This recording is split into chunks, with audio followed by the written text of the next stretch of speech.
सपनों की ऊंचाई तक पहुंचने के लिए आपको अपने संकोच को पार करना होगा। जब भी आप अपने सपनों की ओर बढ़ते हैं, आत्मसंशय और डर आपके रास्ते में आ सकते हैं। संघर्ष की रातें सफलता की सुनहरी सुबह का संकेत है। जब आप कठिनाइयों का सामना कर रहे होते हैं, तब वह समय आपके लिए एक परीक्षा होता है।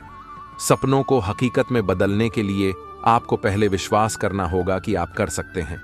सफलता की दिशा में पहला कदम खुद पर विश्वास करना है। जब आप अपने आप पर विश्वास करते हैं, तो ही आप अपनी मेहनत को सही दिशा में लगा सकते हैं। हर मुश्किल के बाद एक नया अवसर छिपा होता है।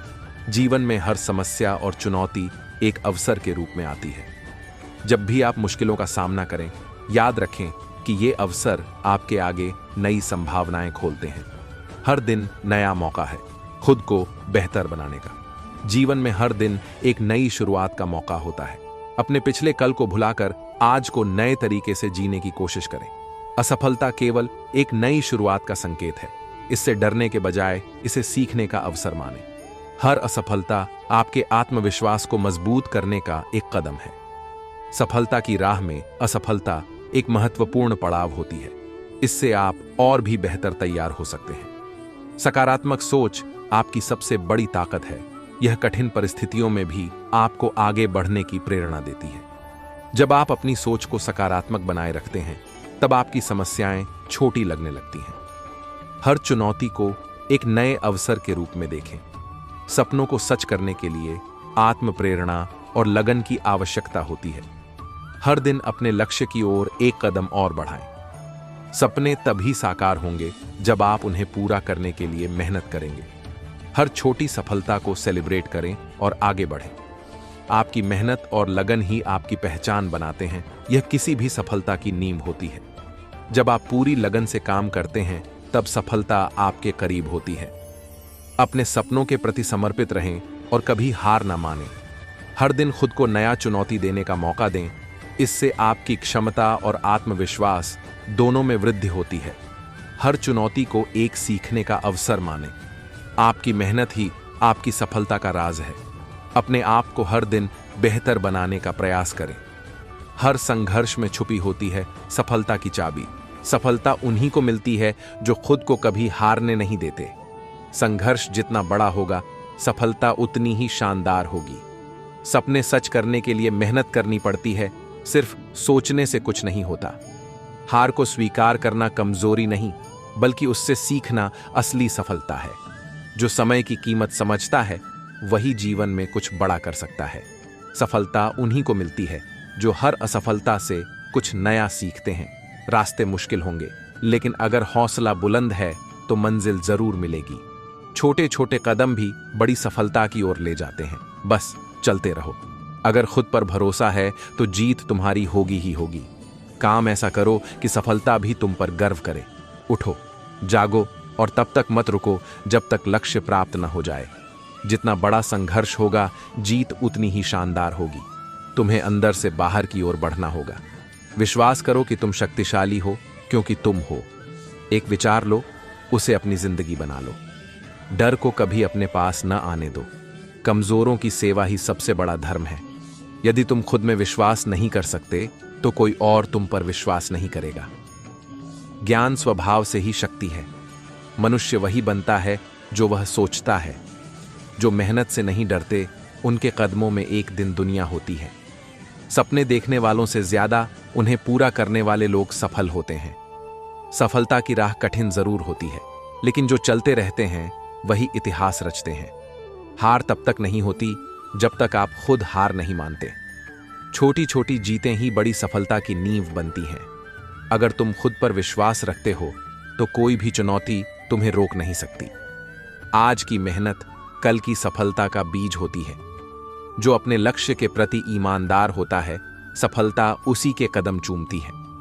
रास्ते कितने भी मुश्किल हों, इरादे मजबूत हों, तो मंजिल जरूर मिलती है। सफलता कोई जादू नहीं, यह लगातार की गई मेहनत का परिणाम होती है। स्वयं को खोजने का सबसे अच्छा तरीका है दूसरों की सेवा में खुद को खो देना। पहले वे आपको अनदेखा करेंगे, फिर आप पर हंसेंगे, फिर आपसे लड़ेंगे और फिर आप जीत जाओगे। भविष्य इस बात पर निर्भर करता है कि हम आज क्या कर रहे हैं। आंख के बदले आंख पूरे संसार को अंधा बना देगी। तुम जो भी कर सकते हो वह दुनिया के लिए छोटा हो सकता है, लेकिन यह महत्वपूर्ण है कि तुम उसे करो। अपनी गलतियों को स्वीकारना और सीखना ही असली बुद्धिमानी है। आप जिस परिवर्तन को देखना चाहते हैं पहले खुद में लाओ। क्रोध और असहिष्णुता सही समझ के दुश्मन हैं। प्रेम दुनिया की सबसे बड़ी शक्ति है। खुशी तब मिलेगी जब आपके विचार, शब्द और कर्म में सामंजस्य हो। सफलता उन्हीं को मिलती है जो अपने फैसलों पर अडिग रहते हैं और मेहनत से कभी पीछे नहीं हटते। जो गिरकर भी हर बार उठता है, असली विजेता वही होता है। सपने देखने से ज्यादा जरूरी है उन्हें पूरा करने के लिए मेहनत करना। अगर तुम खुद पर भरोसा रखते हो तो असंभव कुछ भी नहीं। सफलता कोई एक दिन में नहीं मिलती, लेकिन जो रोज कोशिश करता है वो एक दिन जरूर जीतता है। जो मेहनत के पसीने को बहाता है वही सफलता की चमक को पाता है। रुकावटें आएंगी, मुश्किलें बढ़ेंगी, लेकिन अगर हौसला मजबूत है तो सफलता भी जरूर मिलेगी। सफल लोग हालातों से हार नहीं मानते, बल्कि हालात को अपने अनुसार बदल लेते हैं। छोटे कदम भी बड़ा बदलाव ला सकते हैं।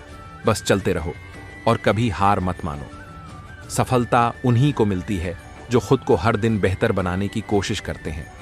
सपने वह नहीं जो हम नींद में देखते हैं, बल्कि सपने वे होते हैं जो हमें सोने नहीं देते। सफलता उन्हीं को मिलती है जो अपने सपनों के लिए मेहनत करते हैं। महान सपने देखने वालों के महान सपने हमेशा पूरे होते हैं। अगर तुम सूरज की तरह चमकना चाहते हो तो पहले सूरज की तरह जलना सीखो। जिंदगी में कठिनाइयां जरूरी हैं, क्योंकि सफलता का आनंद तभी आता है। असफलता कभी अंतिम नहीं होती, कोशिश कभी व्यर्थ नहीं जाती। अपने मिशन में सफल होने के लिए आपको अपने लक्ष्य के प्रति एकाग्रचित्त रहना होगा। शिक्षण एक बहुत ही महान पेशा है जो एक व्यक्ति के चरित्र, क्षमता और भविष्य को आकार देता है। यदि तुम समय का सही उपयोग नहीं करोगे तो समय तुम्हारा उपयोग कर लेगा। मेहनत से बढ़कर कोई सफलता का शॉर्टकट नहीं होता। शिक्षा सबसे अच्छा मित्र है। धन ही जीवन का सबसे बड़ा बल है। कोई भी व्यक्ति अपने कर्मों से महान बनता है, जन्म से नहीं। मुसीबत में धैर्य रखना सबसे बड़ी शक्ति है। बिना परिश्रम के कोई भी सफलता नहीं पा सकता। जो समय का सही उपयोग करता है वही सफलता पाता है। जिस व्यक्ति के पास आत्मविश्वास है वह दुनिया को जीत सकता है। मूर्खों के साथ बहस करने से अच्छा है चुप रहना। बुद्धिमान व्यक्ति वही है जो अपनी गलतियों से सीखता है। जो अपने लक्ष्य को नहीं छोड़ता, सफलता उसे ही मिलती है। हर बच्चा एक संदेश लेकर आता है कि ईश्वर अभी भी मनुष्य से निराश नहीं हुआ है। अकेले चलने की हिम्मत रखो, क्योंकि दुनिया के भीड़ भरे रास्ते हमेशा मंजिल तक नहीं पहुंचाते। सफलता पाने के लिए पहले खुद को पहचानना जरूरी है। हर नया दिन हमें एक नया अवसर देता है। जीवन का असली आनंद देने में है, लेने में नहीं। मनुष्य की सबसे बड़ी संपत्ति उसका आत्मविश्वास होता है। जब तुम अंधकार में हो तब अपने अंदर का दीप जलाओ। शिक्षा का असली उद्देश्य ज्ञान अर्जित करना नहीं, बल्कि चरित्र का निर्माण करना है। भविष्य उन्हीं का होता है जो अपने सपनों को साकार करने की हिम्मत रखते हैं। खुशी किसी बाहरी चीज में नहीं, बल्कि हमारे अंदर होती है। हर नया दिन एक नया अवसर लाता है। इसे गंवाओ मत, इसे बनाओ मत। जो खुद पर विश्वास रखते हैं वे ही दुनिया को बदलते हैं। सपने देखो, मेहनत करो और तब तक मत रुको जब तक सफलता ना मिले। मुश्किलें केवल आपके हौसले की परीक्षा लेती हैं। उन्हें अपने लक्ष्य का रास्ता मत बनने दो। हार तब होती है जब आप कोशिश करना बंद कर देते हैं। जिंदगी में वही लोग सफल होते हैं जो खुद को हर हाल में आगे बढ़ने के लिए तैयार रखते हैं। आपकी सफलता आपकी सोच पर निर्भर करती है, इसलिए हमेशा बड़ा सोचो। समय बर्बाद करने वाले लोग कभी सफल नहीं होते। समय का सही उपयोग करो। रास्ते कभी आसान नहीं होते, लेकिन मेहनत करने वाले कभी हार नहीं मानते। आज का संघर्ष ही कल की सफलता की नींव रखता है। किसी व्यक्ति का मुस्कुराना उसका सबसे बड़ा हथियार होता है। आलोचना से डरने के बजाय उसे सुधार का अवसर समझो। सफलता का सबसे बड़ा मंत्र है काम को आनंद के साथ करना। आत्मविश्वास ही आपकी सबसे बड़ी शक्ति है। असफलता का डर ही असली असफलता है। अगर तुम खुश रहना चाहते हो तो दूसरों की खुशी का कारण बनो। चिंता को भूलकर समाधान पर ध्यान दो। जब तुम हार मानने की सोचो तभी खुद को और एक मौका दो, खुद को बदलो, फिर दुनिया भी तुम्हारे हिसाब से बदल जाएगी। हर दिन को एक नई शुरुआत की तरह जियो। लक्ष्य बड़ा हो तो मेहनत भी बड़ी करनी पड़ती है, वरना छोटे सपनों के लिए तो नींद ही काफी है। अगर ठान लिया है मंजिल पानी है, तो फिर रास्तों की मुश्किलें भी आसान लगेंगी। सपनों को हकीकत में बदलना है तो पहले खुद पर यकीन करना होगा। कोशिश करने वालों की कभी हार नहीं होती। जो रातों को जागते हैं वही इतिहास लिखते हैं। लक्ष्य पाने के लिए लगातार प्रयास करो, हार से मत डरो, क्योंकि हार ही जीत की पहली सीढ़ी है। रुकावटें आएंगी, मुश्किलें बढ़ेंगी, लेकिन अगर हौसला मजबूत है तो सफलता भी जरूर मिलेगी। छोटे लक्ष्य रखोगे तो छोटी सफलता मिलेगी। बड़ा सोचो और बड़ी उड़ान भरो। संघर्ष जितना बड़ा होगा, सफलता भी उतनी ही शानदार होगी। हर दिन अपने लक्ष्य की ओर एक कदम बढ़ाओ, जीत तुम्हारी होगी। जब तक मंजिल न मिले तब तक मत रुको, क्योंकि जीतने वाले कभी हार नहीं मानते। आपका समय सीमित है, इसे किसी और की जिंदगी जीने में बर्बाद मत करो। केवल वे लोग जो कुछ पागल करने की हिम्मत रखते हैं, वे दुनिया बदल सकते हैं। इनोवेशन ही लीडर और फॉलोवर के बीच का फर्क बनाता है। गुणवत्ता किसी चीज को उत्कृष्ट बनाती है, मात्रा नहीं। कभी भी अपने सपनों से समझौता मत करो। कठिनाइयों से डरकर मत भागो, वे तुम्हें मजबूत बनाती हैं। जो तुम करने से प्यार करते हो वही करो और तुम्हें सफलता जरूर मिलेगी। कभी कभी जीवन तुम्हें ईंट से मारता है, लेकिन विश्वास मत खोना। अपने दिल की सुनो, क्योंकि वह पहले से ही जानता है कि तुम क्या बनना चाहते हो। महान कार्य करने का एक ही तरीका है, उसे प्यार से करना। अपने सपनों को साकार करने के लिए मेहनत जारी रखें। सपनों का मूल्य केवल तभी होता है जब आप उनके लिए मेहनत करने को तैयार हों। दोपहर का समय वह होता है जब हम थकावट महसूस करने लगते हैं। ऐसे में यह महत्वपूर्ण है कि हम अपने सपनों को याद करें और यह समझें कि उन्हें हासिल करने के लिए निरंतर प्रयास करना जरूरी है। महान सफलता उन्हीं को मिलती है जो कभी हार नहीं मानते। असफलता आपके लिए सीखने का अवसर है। असफलता सफलता का पहला कदम है। इसे अपनाएं और आगे बढ़ें। अक्सर दोपहर के समय में हम अपने किए गए काम का मूल्यांकन करने लगते हैं और असफलताओं को अधिक गहराई से महसूस करते हैं। यह विचार हमें याद दिलाता है कि असफलता हमें कुछ सिखाने के लिए होती है और इससे हमें केवल मजबूत और समझदार बनना चाहिए। खुद पर विश्वास रखें। खुद पर विश्वास रखें, क्योंकि यही वह चीज है जो आपको किसी भी चुनौती का सामना करने की ताकत देती है। जब दोपहर में ऊर्जा का स्तर कम हो जाता है, तो आत्मविश्वास आपकी सबसे बड़ी ताकत हो सकती है। यह विचार हमें अपने अंदर की ताकत को पहचानने और उसे बढ़ावा देने के लिए प्रेरित करता है। हर दिन एक नया अवसर है। हर नया दिन एक नया अवसर लेकर आता है। उसे समझें और आगे बढ़ें। दोपहर वह समय होता है जब हम अपने काम को देखकर निराश हो सकते हैं। यह विचार हमें याद दिलाता है कि हर दिन एक नया अवसर होता है और हमें हर मौके को पूरी तरह से जीना चाहिए। समय के महत्व को समझें।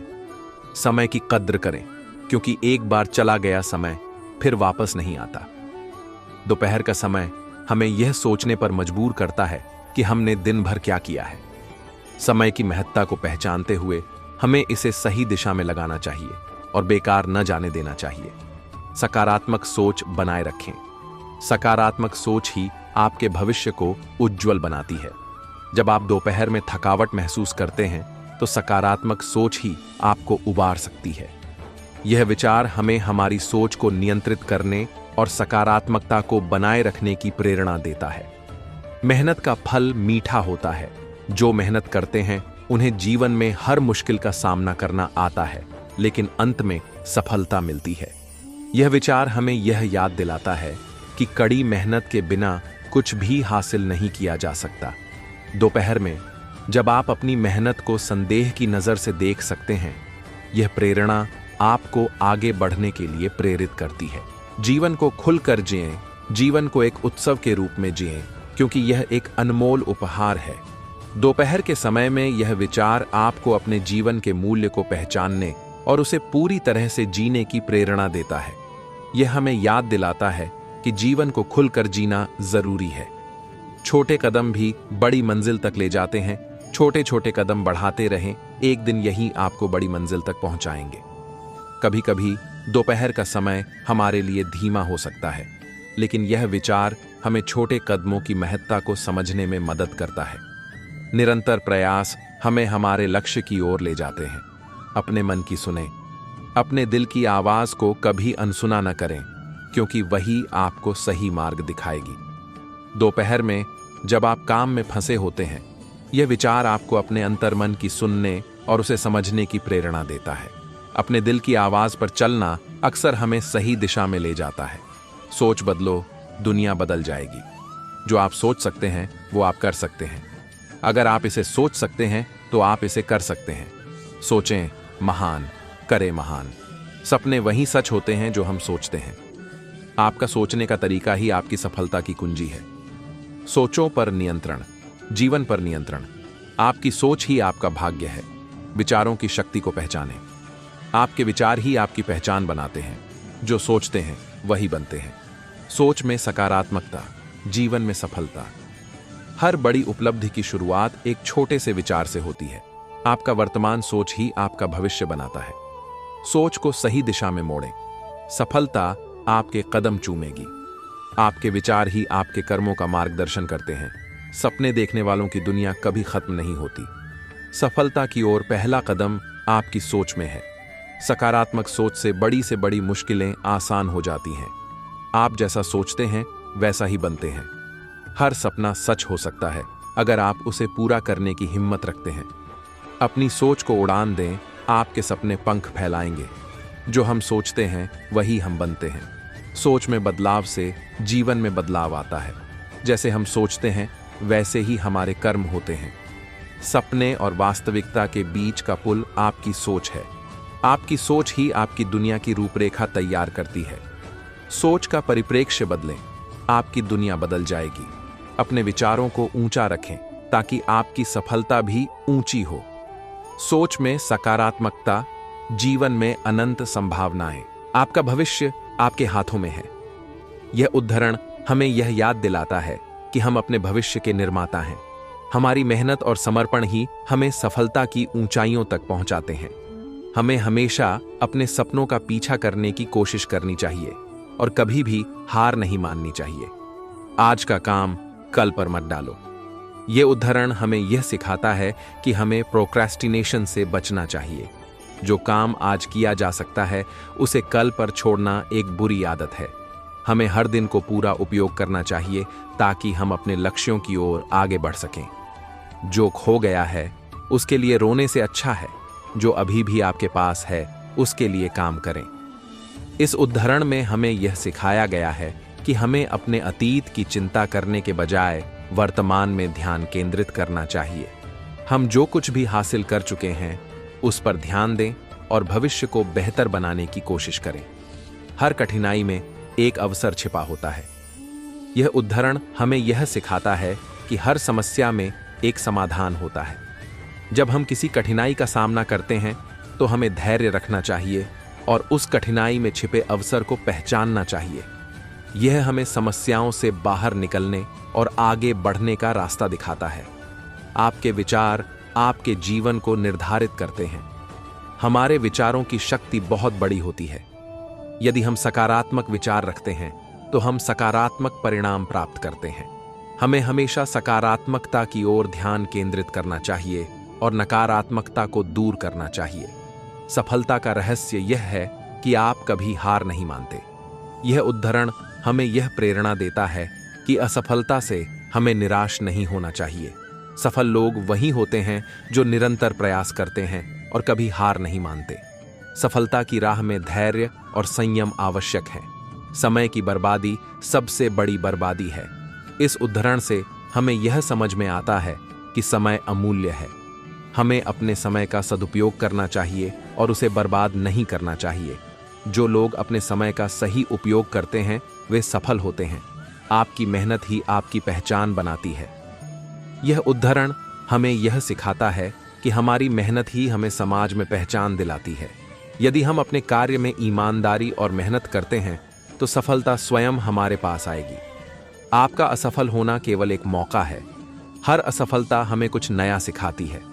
हमें अपने असफलताओं से सीख लेकर आगे बढ़ना चाहिए। हर असफलता को एक नए अनुभव के रूप में लेना चाहिए, जो हमें बेहतर बनाने में मदद करेगा।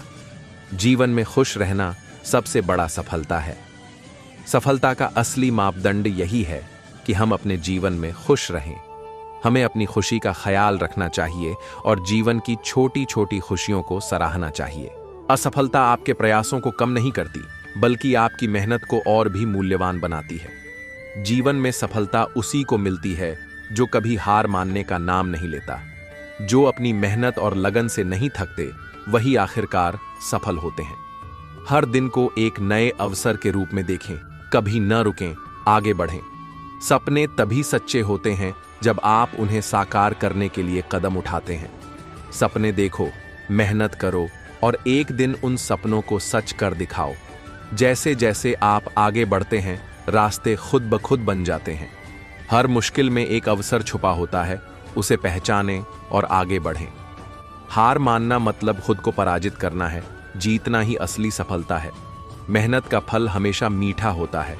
जो आज रोया है, वही कल जीतता है। सपनों की उड़ान भरते रहो, मंजिलें खुद ब खुद मिलती हैं। जो मेहनत की राह चुनते हैं, वो कभी हार नहीं मानते हैं। रुकावटें तो हर कदम पर होंगी, लेकिन हिम्मत वाले ही आगे बढ़ते हैं। मेहनत से ही बनते हैं सपने। कभी न करना अपना कदम पीछे। जो आज मेहनत करेगा, कल वही चमकेगा। लगन और मेहनत का साथ है, जो इसे पकड़े वही महान है। आलस को दूर कर हर कदम पर विजय पाना आसान है। सपने देखो और उन्हें सच कर दिखाओ। हर कदम पर मेहनत का दम दिखाओ। सफलता का रास्ता मुश्किल है सही, लेकिन नामुमकिन कुछ भी नहीं। सफलता उसी को मिलती है जो मेहनत से कभी नहीं डरता। हर मुसीबत को पार कर जो अपने लक्ष्य पर अड़ा रहता। जीवन की राह में संघर्ष तो होंगे, लेकिन हार मान लेना कभी ना होगा। सफलता का स्वाद चखने के लिए हर चुनौती को अपनाना होगा। हार जीत का खेल है ये जिंदगी, लेकिन हौसले को बनाए रखना ही असली जीत है। सफलता उन्हीं को मिलती है जो अपने हौसलों को ऊंचा रखते हैं। आत्मविश्वास बढ़ाने वाले कोट्स, खुद पर भरोसा रखो तो हर मुश्किल आसान हो जाएगी। आत्मविश्वास से भरा दिल ही हर चुनौती पार कर जाएगा। जो खुद पर यकीन करते हैं, वो कभी हार नहीं मानते हैं। आत्मविश्वास की शक्ति से हर जीत उनकी झोली में होती है। सफलता का पहला कदम है आत्मविश्वास। जो इसे पाया, उसने हर जंग जीता। अपने सपनों पर भरोसा रखो तो हर मंजिल तुम्हारी होगी। आत्मविश्वास ही सफलता की कुंजी है। जो इसे अपना बना लेता है, वो कभी भी हार के डर से नहीं घबराता। अपने रास्ते खुद बनाओ, जीत तुम्हारी होगी। प्रेरणा के बिना जीवन अधूरा है। जो इससे प्रेरित हो, वही आगे बढ़ता है। मुश्किलें चाहे कितनी भी हों, प्रेरणा से ही सब कुछ संभव होता है। प्रेरणा की तलाश में मत रहो, अपने अंदर की शक्ति को पहचानो। जो खुद से प्रेरित होता है, वही जीवन में सबसे बड़ा खिलाड़ी होता है। प्रेरणा का मतलब है खुद पर भरोसा। जो इसे पाता है, वही सफलता पाता है। मुश्किलें आती हैं जीवन में, लेकिन प्रेरणा ही हमें आगे बढ़ाती है। जो प्रेरित रहता है, वही अपने लक्ष्य तक पहुंचता है। प्रेरणा से ही मिलती है सफलता की कुंजी, और उसी से जीवन में आती है खुशी। मेहनत से ही मिलती है असली खुशी।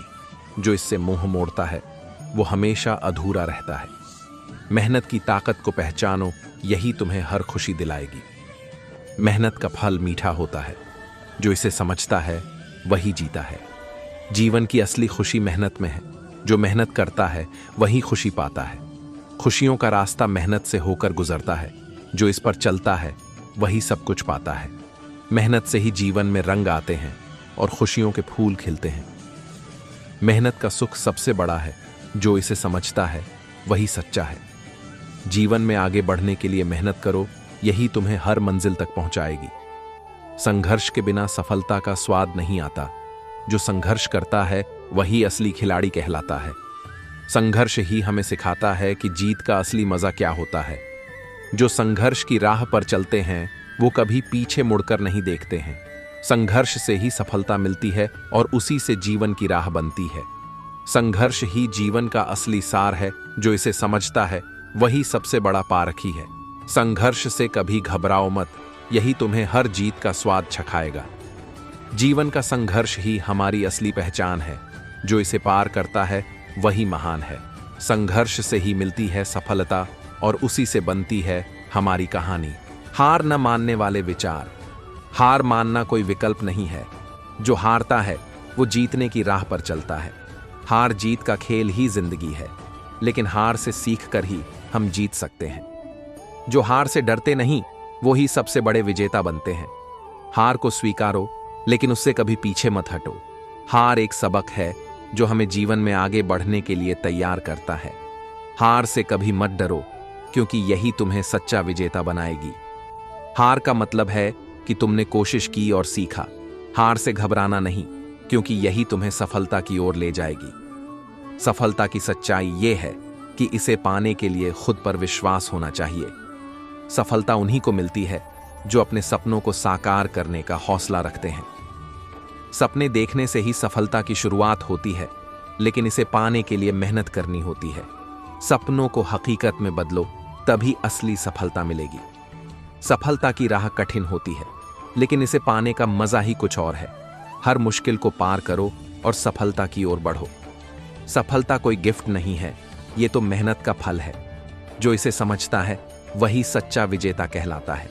अंधेरे में जो चमकता है वही असली सितारा होता है। रात का अंधेरा जीवन के संघर्षों का प्रतीक हो सकता है, लेकिन उसी अंधेरे में चमकने वाले सितारे हमें यह सिखाते हैं कि संघर्ष में भी चमकना संभव है। यह कोट हमें सिखाता है कि कठिन समय में ही हमारी असली पहचान उभरती है। हर रात का अंधेरा एक नई सुबह का संकेत है। यह क्वोट्स हमें यह समझाता है कि किसी भी कठिन परिस्थिति के बाद एक नया और सकारात्मक दौर आता है।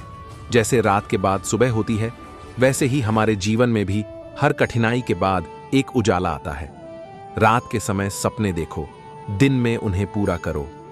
रात का समय हमारे सपनों को देखने का होता है। ये क्वोट्स हमें प्रेरित करता है कि हमें अपने सपनों को साकार करने के लिए दिन में मेहनत करनी चाहिए। अंधेरा कभी भी स्थायी नहीं होता, उसे दूर करने के लिए एक छोटी सी रोशनी ही काफी होती है। इस क्वोट्स का अर्थ है कि जीवन में चाहे कितनी भी कठिनाइयां क्यों ना आएं, उन्हें दूर करने के लिए बस एक सकारात्मक विचार ही काफी है। यह हमें अंधेरे से बाहर निकलने की प्रेरणा देता है। रात का अंधेरा केवल उन लोगों के लिए डरावना होता है जिन्होंने अपने दिल में उम्मीदों की रोशनी नहीं जलाई। यह कोट्स हमें यह बताता है कि यदि हमारे अंदर उम्मीद और विश्वास की शक्ति है, तो कोई भी अंधेरा हमें डरा नहीं सकता।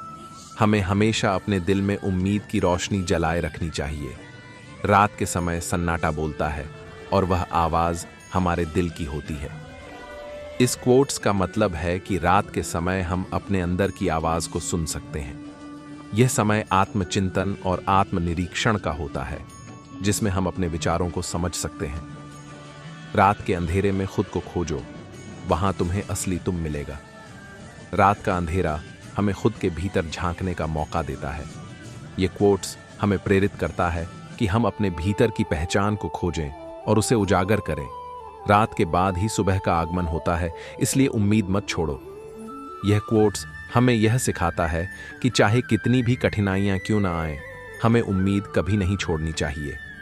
हर कठिनाई के बाद एक नई शुरुआत होती है। रात को सोने से पहले अपने लक्ष्यों की समीक्षा करें, ताकि अगली सुबह एक नई ऊर्जा के साथ जाग सके। ये क्वोट्स हमें यह प्रेरणा देता है कि हमें सोने से पहले अपने लक्ष्यों की समीक्षा करनी चाहिए, ताकि हम अगले दिन एक नई ऊर्जा और उत्साह के साथ काम कर सकें। रात का सन्नाटा उस युद्ध की तैयारी का समय है जो सुबह हमें जीतना है। ये क्वोट्स हमें यह सिखाता है कि रात का समय आत्मनिरीक्षण और आत्म सशक्तिकरण का समय होता है, जिससे हम सुबह उठकर अपने लक्ष्यों को प्राप्त कर सकें। अगर भक्त का प्रेम सच्चा हो तो भगवान उसके लिए नंगे पांव दौड़े आते हैं। वहीं बात जब कन्हैया की हो तो कहने की क्या, अपने भक्तों के लिए वह न जाने कितने रूप धरते हैं और कितनी ही अनगिनत लीलाएं कर चुके हैं, जिनका प्रमाण हमारे धार्मिक ग्रंथों में मिलता है। ऐसी ही एक रोचक कथा है जब कन्हैया ने अपने भक्त के लिए एक अनोखा काम किया। तो आइए जानते हैं इस बारे में विस्तार से। पौराणिक कथा के अनुसार एक बार की बात है, किसी नगर में एक राजा ने एक मंदिर बनवाया जिसमें श्री कृष्ण की एक मूर्ति भी रखवाई, लेकिन उसकी कभी पूजा नहीं की। पूजा करने के लिए मंदिर में एक पुजारी को रखा गया। पुजारी नियमित कन्हैया जी को नहलाता और बद्दी ही श्रद्धा भाव से उनकी पूजा अर्चना करता। राजा भी रोज कान्हा जी के लिए एक फूलों की माला भेज देता था और जब वह दर्शन करने आता तो पुजारी उस माला को उतार कर राजा को पहना देता। ऐसा करते करते पुजारी की भी उम्र बीत चुकी थी। एक दिन किसी वजह से राजा नहीं आ सका तो उसने एक सेवक के हाथ मंदिर में माला पहुंचा दी और कहलवाया दिया कि आज वह मंदिर नहीं आएगा, इसलिए पुजारी उसका इंतजार ना करें। इतना कहकर सेवक चला गया। पुजारी ने हमेशा की तरह कन्हैया जी को माला पहना दी, लेकिन जब शाम हुई तो पुजारी यह सोचने लगा, माला उतार कर किसे पहनाई जाए। उसने सोचा, क्यों ना ये माला आज मैं ही पहन लूं, वैसे भी मेरी उम्र हो चली है, जीवन का क्या पता कब खत्म हो जाए। इतना सोचकर पुजारी ने माला उतार कर अपने गले में डाल ली, लेकिन इतने में ही सेवक आ गया और उसने बताया कि राजा की सवारी मंदिर में पहुंचने वाली है। राजा की सवारी आने की बात जब पुजारी ने सुनी तो वह डर गया। उसने सोचा कि अगर राजा ने उसे देख लिया तो वह तो मरवा ही डालेंगे। आनन फानन में पुजारी ने माला उतार कर वापस कन्हैया जी को पहना दी। जैसे ही राजा अंदर आया तो हमेशा की ही तरह पुजारी ने माला कान्हा जी के गले से उतार कर राजा को पहना दी, लेकिन माला पर लगा सफेद बाल देखकर राजा समझ गए कि पुजारी ने यह माला स्वयं ही पहनी थी। बस फिर क्या था। राजा क्रोधित हो उठे और उन्होंने गुस्से में पुजारी से पूछा कि माला पर सफेद बाल कहां से आया। तब राजा की बात सुनकर पुजारी डर गया और बोल पड़धा, ये तो कन्हैया जी का है। अब तो राजा और भी क्रोधित हो गए, क्योंकि कान्हा तो भगवान हैं और उनके बाल सफेद कैसे हो सकते हैं। इसीलिए राजा ने फरमान सुना डाला कि कल श्रृंगार के समय राजा खुद आएंगे और देखेंगे सच में ही कान्हा जी का सफेद बाल है या पुजारी झूठ बोल रहा है। उन्होंने कहा कि अगर पुजारी ने झूठ बोला होगा तो उसे फांसी दे दी जाएगी। राजा का फरमान सुनकर पुजारी का बुरा हाल हो गया। उसने सोचा, अब क्या करें, कहां जाए, अब तो उसका मरना तय है। तब रोते रोते वह भगवान की शरण में पहुंचा और उनसे कहा कि हे केशव, मुझसे झूठ बोलने का अपराध तो हुआ है, लेकिन हो सके तो मुझे क्षमा कर दें और राजा से रक्षा करें। पुजारी ने कहा कि हे माधव, आपकी सेवा करते करते करते मैं वृद्ध हो चुका हूं, अब आप मुझे माफ कर दीजिए, ऐसी गलती दोबारा नहीं होगी। यही कहते कहते पुजारी की न जाने कब आंख लग गई और उसकी आंख तब खुली जब सुबह हो चुकी थी। उधर सुबह होते ही राजा भी आ गया और कहने लगा, आज कान्हा जी का श्रृंगार वह खुद करेगा। ऐसा कहकर जैसे ही राजा ने कान्हा जी का मुकुट उतारा तो देखा कि श्री कृष्ण के तो सारे बाल ही सफेद हैं, लेकिन राजा को फिर भी यकीन नहीं हुआ। उसे लगा कि फांसी के डर से पुजारी ने ही बालों को रंग दिया होगा। राजा ने सोचा कि क्यों ना कन्हैया जी का एक बाल तोड़कर देखा जाए। इसके बाद राजा ने कान्हा जी का एक बाल तोड़ डाच लिया, लेकिन जैसे ही बाल टूटा कन्हैया के सिर से खून की धारा बहने लगी। यह देखकर राजा भगवान के चरणों में गिरकर माफी मांगने लगा। तभी श्री कृष्ण की मूर्ति से आवाज आई, हे राजन, तुमने मुझे केवल मूर्ति मात्र ही समझा, इसलिए आज से मैं तुम्हारे लिए केवल मूर्ति मात्र ही रहूंगा। लेकिन पुजारी ने सच्चे मन और पूरी श्रद्धा से मेरी भक्ति की है, इसलिए उसकी अनन्य भक्ति को देखकर मुझे अपने बाल सफेद करने पड़े। कन्हैया जी ने कहा कि भक्ति में कभी भी संशय नहीं होना चाहिए और सच्चे भक्त की लाज तो मैं कभी जाने ही नहीं देता। एक बार की बात है, मुगल बादशाह अकबर का दरबार लगा था। दरबार में संगीत सम्राट तानसेन के सुरों ने समा बांध रखा था। इसी बीच तानसेन ने बादशाह अकबर को संत सूरदास का एक पद गाकर सुनाया। वह पद सुनकर सम्राट अकबर बड़े आनंदित हुए और बोले, तानसेन, आपने ऐसा मधुर पद पहले तो कभी हमें नहीं सुनाया। तानसेन ने जवाब दिया, जिल्ले सुभानी, यह पद मेरा नहीं है, यह तो संत सूरदास की रचना है। इस पर अकबर बोले, उन्हें दरबार में बुलाओ, मैं उनके मुख से सुनना चाहता हूं। तानसेन ने कहा, संत सूरदास तो अपने आप को प्रभु के चरणों में समर्पित कर गाते हैं, उन्हें धन संपत्ति की इच्छा भी नहीं है, इसलिए उन्हें नहीं बुला सकेंगे। बादशाह अकबर ने कहा, कोई ऐसा उपाय करो जिससे हम उनके मुख से उनके पद सुन सकें। तानसेन ने कहा, आप मथुरा जाएं, वहां उन्हें सुन सकते हैं। अकबर ने अब मथुरा जाने का कार्यक्रम बना लिया। तानसेन ने कहा, हो सकता है कि वह आपकी फरमाइश पर कृष्ण के पद आपको न सुनाए। मैं कोई इंतजाम करूंगा। अकबर और तानसेन श्रीनाथ जी के मंदिर गए। तानसेन ने एक गीत जानबूझकर गलत गाया। इस पर झट सूरदास ने कहा कि आपने गीत गलत गाया है। यह कहकर उन्होंने स्वयं अपनी मधुर वाणियों में पद गाकर सुनाया। बादशाह गीत सुनकर इतना मुग्ध हो गए कि प्रसन्न होकर संत सूरदास को आसपास की सारी जमीन देने का ऐलान किया। संत ने कहा, सारी भूमि गोपाल की है, थोड़ी पर मेरा नाम क्यों लिखवाते हो? मुझे नहीं चाहिए। सम्राट ने कहा कि मैं आपकी क्या सेवा करूं, मैं आपके गीत से अति प्रसन्न हूं। तब संत ने कहा, यदि मुझे कुछ देना चाहते हैं तो इतना कीजिए कि मैं यहीं पर रह सकूं। बादशाह ने स्वीकार कर लिया और वह वहां से चल दी। कर्म किए जाओ, फल की चिंता मत करो। आत्मा अमर है, इसलिए मरने की चिंता मत करो। इस संसार में कुछ भी स्थायी नहीं है।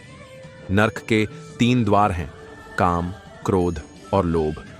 मौन सबसे अच्छा उत्तर है किसी ऐसे व्यक्ति के लिए जो आपके शब्दों को महत्व नहीं देता। आत्मा का अंतिम लक्ष्य परमात्मा में मिल जाना होता है। धर्म केवल कर्म से होता है। कर्म के बिना धर्म की कोई परिभाषा ही नहीं है। अहंकार करने पर इंसान की प्रतिष्ठा, वंश, वैभव तीनों ही समाप्त हो जाते हैं। मैं सभी प्राणियों के हृदय में स्थित आत्मा हूं। मैं सभी प्राणियों का आदि, मध्य और अंत भी हूं। सत्य कभी नष्ट नहीं हो सकता। अच्छा करने से नहीं डरना चाहिए। समय कभी नहीं रुकता। आज यदि बुरा चल रहा है तो कल अवश्य अच्छा आएगा। आप केवल निस्वार्थ भाव से कर्म कीजिए, केवल वही आपके हाथ में है। धर्म कर्म से होता है, कर्म के बिना धर्म की कोई परिभाषा नहीं है। मैं श्रेष्ठ हूं, यह आत्मविश्वास है, लेकिन सिर्फ मैं ही श्रेष्ठ हूं, यह अहंकार है। मैंने ही इस सृष्टि की रचना की है, मैं ही इसका पालन पोषण करता हूं और मैं ही इस सृष्टि का विनाश अर्थात अंत करता हूं। प्रेम सदैव माफी मांगना पसंद करता है और अहंकार सदैव माफी सुनना पसंद करता है। जो मार्ग ईश्वर ने आपके लिए खोला है उसे कभी भी कोई बंद नहीं कर सकता। मनुष्य का जीवन केवल उसके कर्मों पर चलता है। जैसा कर्म होता है वैसा उसका जीवन होता है। लोग अक्सर सच कहने से बचते हैं या डरते हैं, पर सत्य कभी छुप नहीं सकता और न ही कभी मिट सकता है। कितना भी छुपा लो पर सच तो उजागर हो ही जाएगा। अहंकार से इंसान की प्रतिष्ठा, वंश, वैभव तीनों ही समाप्त हो जाते हैं। आत्मा अमर है, इसलिए मरने की चिंता कभी मत करो। मैं ही इस सृष्टि की रचना करता हूं, मैं ही इसका पालन पोषण करता हूं और मैं ही इस सृष्टि का विनाश करता हूं। जब संसार में धर्म की हानि और अधर्म की विजय होगी, तब मैं इस पृथ्वी पर अवतार लूंगा। शांति से भी दुखों का अंत हो जाता है और शांत चित्त मनुष्य की बुद्धि शीघ्र ही स्थिर होकर परमात्मा से युक्त हो जाती है। आत्मा का अंतिम लक्ष्य परमात्मा से मिलन होता है। मौन सबसे अच्छा उत्तर है ऐसे व्यक्ति के लिए जो आपके शब्दों को महत्व नहीं देता। जो बात सच पर आधारित हो उसे करने या कहने और मानने से कभी नहीं डरना चाहिए। इच्छा पूरी नहीं होती तो क्रोध बढ़ता है और इच्छा पूरी होती है तो लोभ बढ़ता है। इसलिए जीवन की हर स्थिति में धैर्य बनाए रखना। धर्म केवल रास्ता दिखाता है, लेकिन मंजिल तक तो कर्म ही पहुंचाता है। वह जो सभी इच्छाएं त्याग देता है, मैं और मेरा की लालसा तथा भावना से मुक्त हो जाता है, उसे शांति प्राप्त होती है। श्री कृष्ण ने कहा है, अगर तुम्हें किसी ने दुखी किया है तो बुरा मत मानना। लोग उसी पेड़ पर पत्थर मारते हैं जिस पेड़ पर ज्यादा मीठे फल होते हैं। स्वार्थ से रिश्ते बनाने की कितनी भी कोशिश करें, वो कभी नहीं बनते हैं, और प्रेम से बने रिश्तों को कितना भी तोड़ने की कोशिश करें, वो कभी नहीं टूटते। यदि व्यक्ति शिक्षा से पहले संस्कार, व्यापार से पहले व्यवहार और भगवान से पहले माता पिता को पहचान ले, तो जीवन में कभी कोई कठिनाई नहीं आएगी। समय कभी किसी के लिए नहीं रुकता। मनुष्य को अपने मन को बार बार समझाना चाहिए कि ईश्वर के सिवा उसका कोई नहीं है। मनुष्य को हर परिस्थिति में शांत और धीरज बनाए रखना चाहिए, क्योंकि यही उसे महानता की ओर ले जाता है। जो अपने मन को माया मोह से दूर रखता है, वही सच्चे सुख का अनुभव करता है। विषयों का चिंतन करने से विषयों की आसक्ति होती है। आसक्ति से इच्छा उत्पन्न होती है और इच्छा से क्रोध होता है। क्रोध से सम्मोहन और अविवेक उत्पन्न होता है। जो कुछ हुआ अच्छे के लिए हुआ। जो हो रहा है अच्छे के लिए हो रहा है, जो होगा वह भी अच्छे के लिए ही होगा। मेरे लिए न कोई घृणित है और न ही कोई प्रिय, न कोई निर्धन है और न ही कोई धनी। बस जो भक्ति भाव के साथ मुझे याद करते हैं, मैं उनका हूं और वो मेरे। आप वही हैं जिसमें आप विश्वास करते हैं। आप वह बन जाते हैं जो आप मानते हैं कि आप। एक दिन नंद बाबा ने विचार किया कि ये सब कृष्ण का सिर्फ खेल है या इसके पीछे कोई और विचार है। नंद बाबा ने सभी के सामने कृष्ण से पूछा, तुम माखन चोरी क्यों करते हो? हमारे घर में किसी चीज की कमी नहीं है, तो फिर दूसरों की मटकियां क्यों फोड़ते हो? कृष्ण ने कहा, आप लोग अपनी मेहनत और ईमानदारी से दूध, दही, घी, माखन तैयार करते हैं और फिर ये चीजें कर टैक्स के रूप में कंस जैसे दुष्ट राजा को दे देते हैं। इस तरह दुष्ट सत्ता कैसे समाप्त होगी? प्रजा अपनी ईमानदारी और परिश्रम का फल श्रेष्ठ राजा को दे तो समझ आता है। अगर आप कंस को कर देना नहीं रोकेंगे तो मैं चोरी और तोड़फोड़ करता रहूंगा, ताकि आप लोग ये विचार करें कि कंस को कर देना अच्छी बात नहीं है। सीख। कृष्ण ने बचपन में ही ये सीख दे दी है कि हमें अपनी ईमानदारी और परिश्रम से कमाई गई धन संपत्ति दुष्ट लोगों को नहीं देनी चाहिए। हम ऐसी मेहनत न करें जिससे किसी बुरे व्यक्ति को लाभ मिलता है। ऐसा करने से बुरे लोगों की ताकत बढ़ती है। इसलिए ईमानदारी और मेहनती व्यक्ति को भी सतर्क रहना चाहिए। श्री कृष्ण ने जब कंस का वध कर दिया तो उन्होंने राज्य अपने नाना उग्रसेन को सौंप दिया। अपने माता पिता देवकी और वसुदेव जी को कंस की कैद से मुक्त करवाया। जैसे सभी बच्चे शिक्षा ग्रहण करने के लिए गुरुकुल जाते हैं, वैसे ही वासुदेव जी ने श्री कृष्ण और बलराम जी को शिक्षा ग्रहण करने के लिए हैं आर्षि सांदीपनि के आश्रम में भेज दिया। श्री कृष्ण ने 64 दिनों में 64 विद्याएं सीख ली। आर्षि सांदीपनि श्री कृष्ण की अद्भुत क्षमता के बारे में जानते थे। जब गुरु दक्षिणा का समय आया तो सांदीपनि अर्षि और उनकी पत्नी ने श्री कृष्ण से समुद्र में डूब चुके अपने पुत्र को वापस लाने के लिए कहा। श्री कृष्ण और बलराम गुरु की आज्ञा पाकर समुद्र के पास गए और अपने गुरु के पुत्र को वापस लौटाने के लिए कहा। समुद्र देव कहने लगे कि आपके गुरु का पुत्र मेरे पास नहीं है। समुद्र में एक शंखाचूर नाम का दैत्य रहता है, संभवतः उसने आपके गुरु पुत्र को चुराया हो सकता है। श्री कृष्ण ने शंखाचूर का वध कर दिया, लेकिन उन्हें वहां पर गुरुपुत्र वहां नहीं मिला। शंखाचूर के शरीर से उन्हें एक शंख प्राप्त हुआ। उसके पश्चात श्री कृष्ण और बलराम यमलोक पहुंचे और वहां जाकर उन्होंने शंख बजाया। शंखाचूर के शरीर से प्राप्त होने वाले शंख का नाम पांचजन्य पड़ा। शंख की ध्वनि सुनकर यमराज श्री कृष्ण के पास पहुंचे और उनके आगमन का कारण पूछा। श्री कृष्ण बोले, मेरे गुरु राशि सांदीपनि का पुत्र पूर्व जन्म के पापों के कारण यमलोक में है, लेकिन आप उसे मेरे साथ जाने की आज्ञा दें। यमराज के गुरु के पुत्र को श्री कृष्ण को सौंप दिया। श्री कृष्ण और बलराम जी अपने गुरु के पुत्र को साथ लेकर अपने गुरु के पास पहुंचे और अपनी गुरु दक्षिणा के रूप में गुरु पुत्र को उन्हें सौंप दिया। गुरु ने दोनों को आशीर्वाद दिया। आर्षि सांदीपनि कहने लगे कि तुमने अपने कर्तव्य को बखूबी निभाया है, पूरे ब्रह्मांड में तुम्हारा यश होगा। एक बार सुदामा श्री कृष्ण से बोले, मुझे आपकी माया देखनी है। श्री कृष्ण उस समय चुप रहे। एक दिन श्री कृष्ण और सुदामा दोनों नदी पर स्नान करने के लिए गए। सुदामा ने देखा कि श्री कृष्ण स्नान करने के पश्चात वस्त्र पहन रहे हैं। सुदामा ने सोचा कि एक डुबकी और लगा लेता हूं। सुदामा अब की बार जब डुबकी लगाकर बाहर आए तो श्री कृष्ण जा चुके थे और अचानक नदी में भयंकर बाढ़ आ गई थी। सुदामा नदी के जल के साथ बहे जा रहे थे। सुदामा बहते हुए जब एक किनारे पर पहुंचे, वहां वह नगर के अंदर चले गए। तभी अचानक एक हथिनी ने उन्हें माला पहना दी। नगर के लोग कहने लगे कि अब आप इस नगर के राजा बन गए हैं। उस नगर का नियम था कि हथिनी जिसके माला पहनाती थी वही नगर का राजा बन जाता था। सुदामा नगर के राजा बन गए। उनकी शादी एक सुंदर कन्या से हो गई। उसके 2 बच्चे हुए। सब कुछ सही चल रहा था कि एक दिन अचानक उनकी पत्नी का देहांत हो गया। सुदामा उनके गम में शोकातुर होकर रो रहे थे। उसी समय नगरवासियों ने कहा कि महाराज, आपको भी अपनी पत्नी के साथ चिंता पर जलना होगा।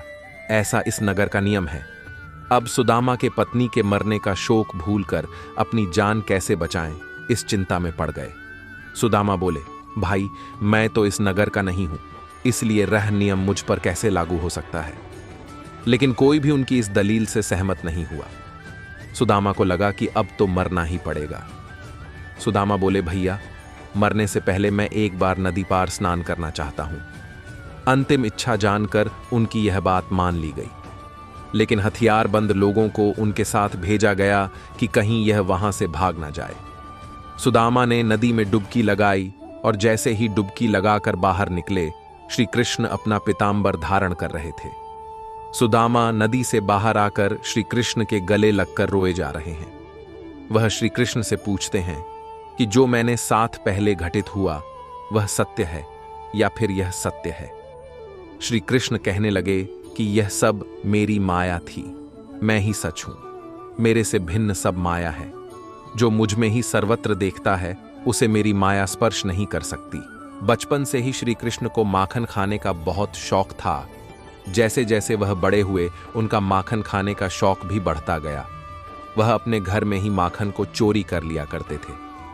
श्री कृष्ण की मां यशोदा माखन को मिट्टी की हांडी में डालकर लटका देती थी ताकि कृष्ण का हाथ वहां तक ना पहुंचे। लेकिन श्री कृष्ण और उसके दोस्त हार मानने वाले नहीं थे। एक दिन यशोदा मां माखन को मिट्टी की हांडी में डालकर लटका कर चली गई। फिर श्री कृष्ण और उनके दोस्तों ने मिलकर युक्त लगाई और एक दूसरे के ऊपर चढ़ते हुए कृष्णा माखन की हांडी तक पहुंच गए। उन्होंने माखन की हांडी तोड़ दी और सारा माखन खा गए। सुदामा और श्री कृष्ण बचपन के मित्र थे और दोनों एक ही साथ शिक्षा लेते थे। सुदामा बहुत गरीब था, वह ब्राह्मण था, इसलिए वह दिन भर में 5 घर से भिक्षा मांगकर अपना और अपने परिवार का पेट पालता था। उसे जितना मिलता था उसी से गुजारा करता था, परंतु मिलने वाली भिक्षा उसके लिए पर्याप्त नहीं थी।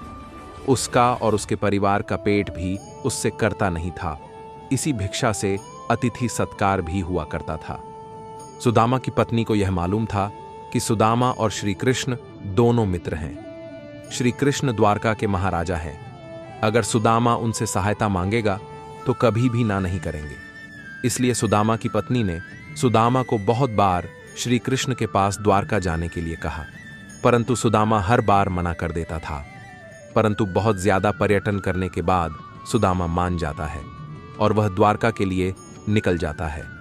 उस समय उसके पास कोई साधन नहीं था। वह अपने पैरों पर चलता हुआ द्वारका की ओर बढ़ रहा था। वह संकोच और लज्जा से भरा हुआ द्वारका की ओर निकल पड़ा। काफी दूर चलने के बाद उसे रास्ते में एक बैलगाड़ी मिलती है जिस पर व्यापार के लिए खूब सारा माल लदा हुआ था। मुरारी ने सुदामा को द्वारका चलने के लिए मना लिया। गाड़ी पर बैठकर दोनों द्वारका के पास पहुंचे। वहां पहुंचते ही बैलगाड़ी वाले ने सुदामा से कहा कि आपका रास्ता यहां से अलग है और मेरा अलग है। सुदामा आगे चलने के बाद वहां से वापस आ गया।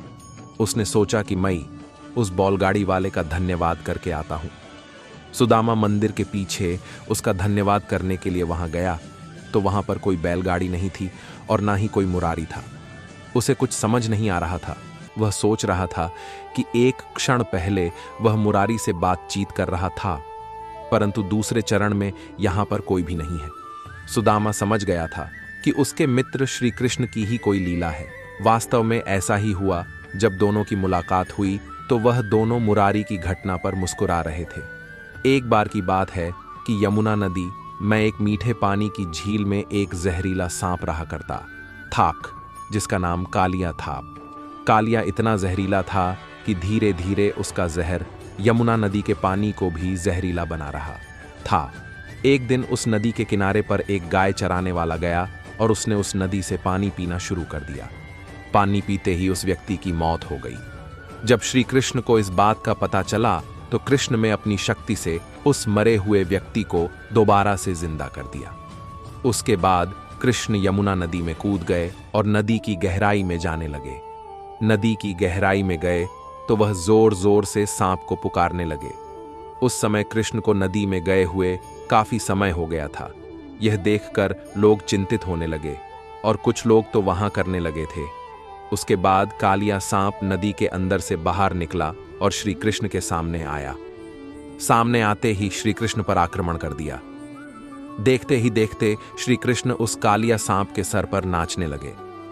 वह कालिया सांप 1000 सर वाला विशाल सांप था। श्री कृष्ण इतनी तेजी से नाचने लगे थे कि कालिया सांप के मुंह से खून निकलने लगा। जब यह बात कालिया की पत्नी को पता चली तो वह श्री कृष्ण के सामने कालिया के जीवन की भीख मांगने लगी। श्री कृष्ण ने कालिया सांप को जमुना नदी को छोड़कर रामायण का द्वीप में जाने के लिए कहा और उसे यह आश्वासन भी दिया उन पर कभी भी गरुड़ हमला नहीं करेंगे, क्योंकि उसके सिर के ऊपर कृष्ण के पैरों के निशान छप चुके हैं। यह सुनकर कालिया सांप बहुत ज्यादा खुश हो गया और फिर वह अपनी पत्नी के साथ यमुना नदी को छोड़कर वहां से दूर चला गया। इस प्रकार श्री कृष्ण ने कालिया सांप से गांव वालों की रक्षा की। एक प्रसिद्ध लेखक, पत्रकार और राजनयिक पुष्पेंद्र कुलश्रेष्ठ, जो बेहद ही हंसमुख स्वभाव और आकर्षक व्यक्तित्व के धनी है, उनकी पत्रकारिता देश ही नहीं अपितु विदेश में भी प्रसिद्ध है। उन्होंने वैसे जगह पर भी पत्रकारिता की है जहां अन्य पत्रकारों के लिए संभव नहीं है। उनकी हंसमुख प्रवृत्ति और हाजिर जवाब का कोई सानी नहीं है। एक समय की बात है, पुष्पेंद्र एक सभा को संबोधित कर रहे थे। सभा में जनसैलाब उमड़ा था।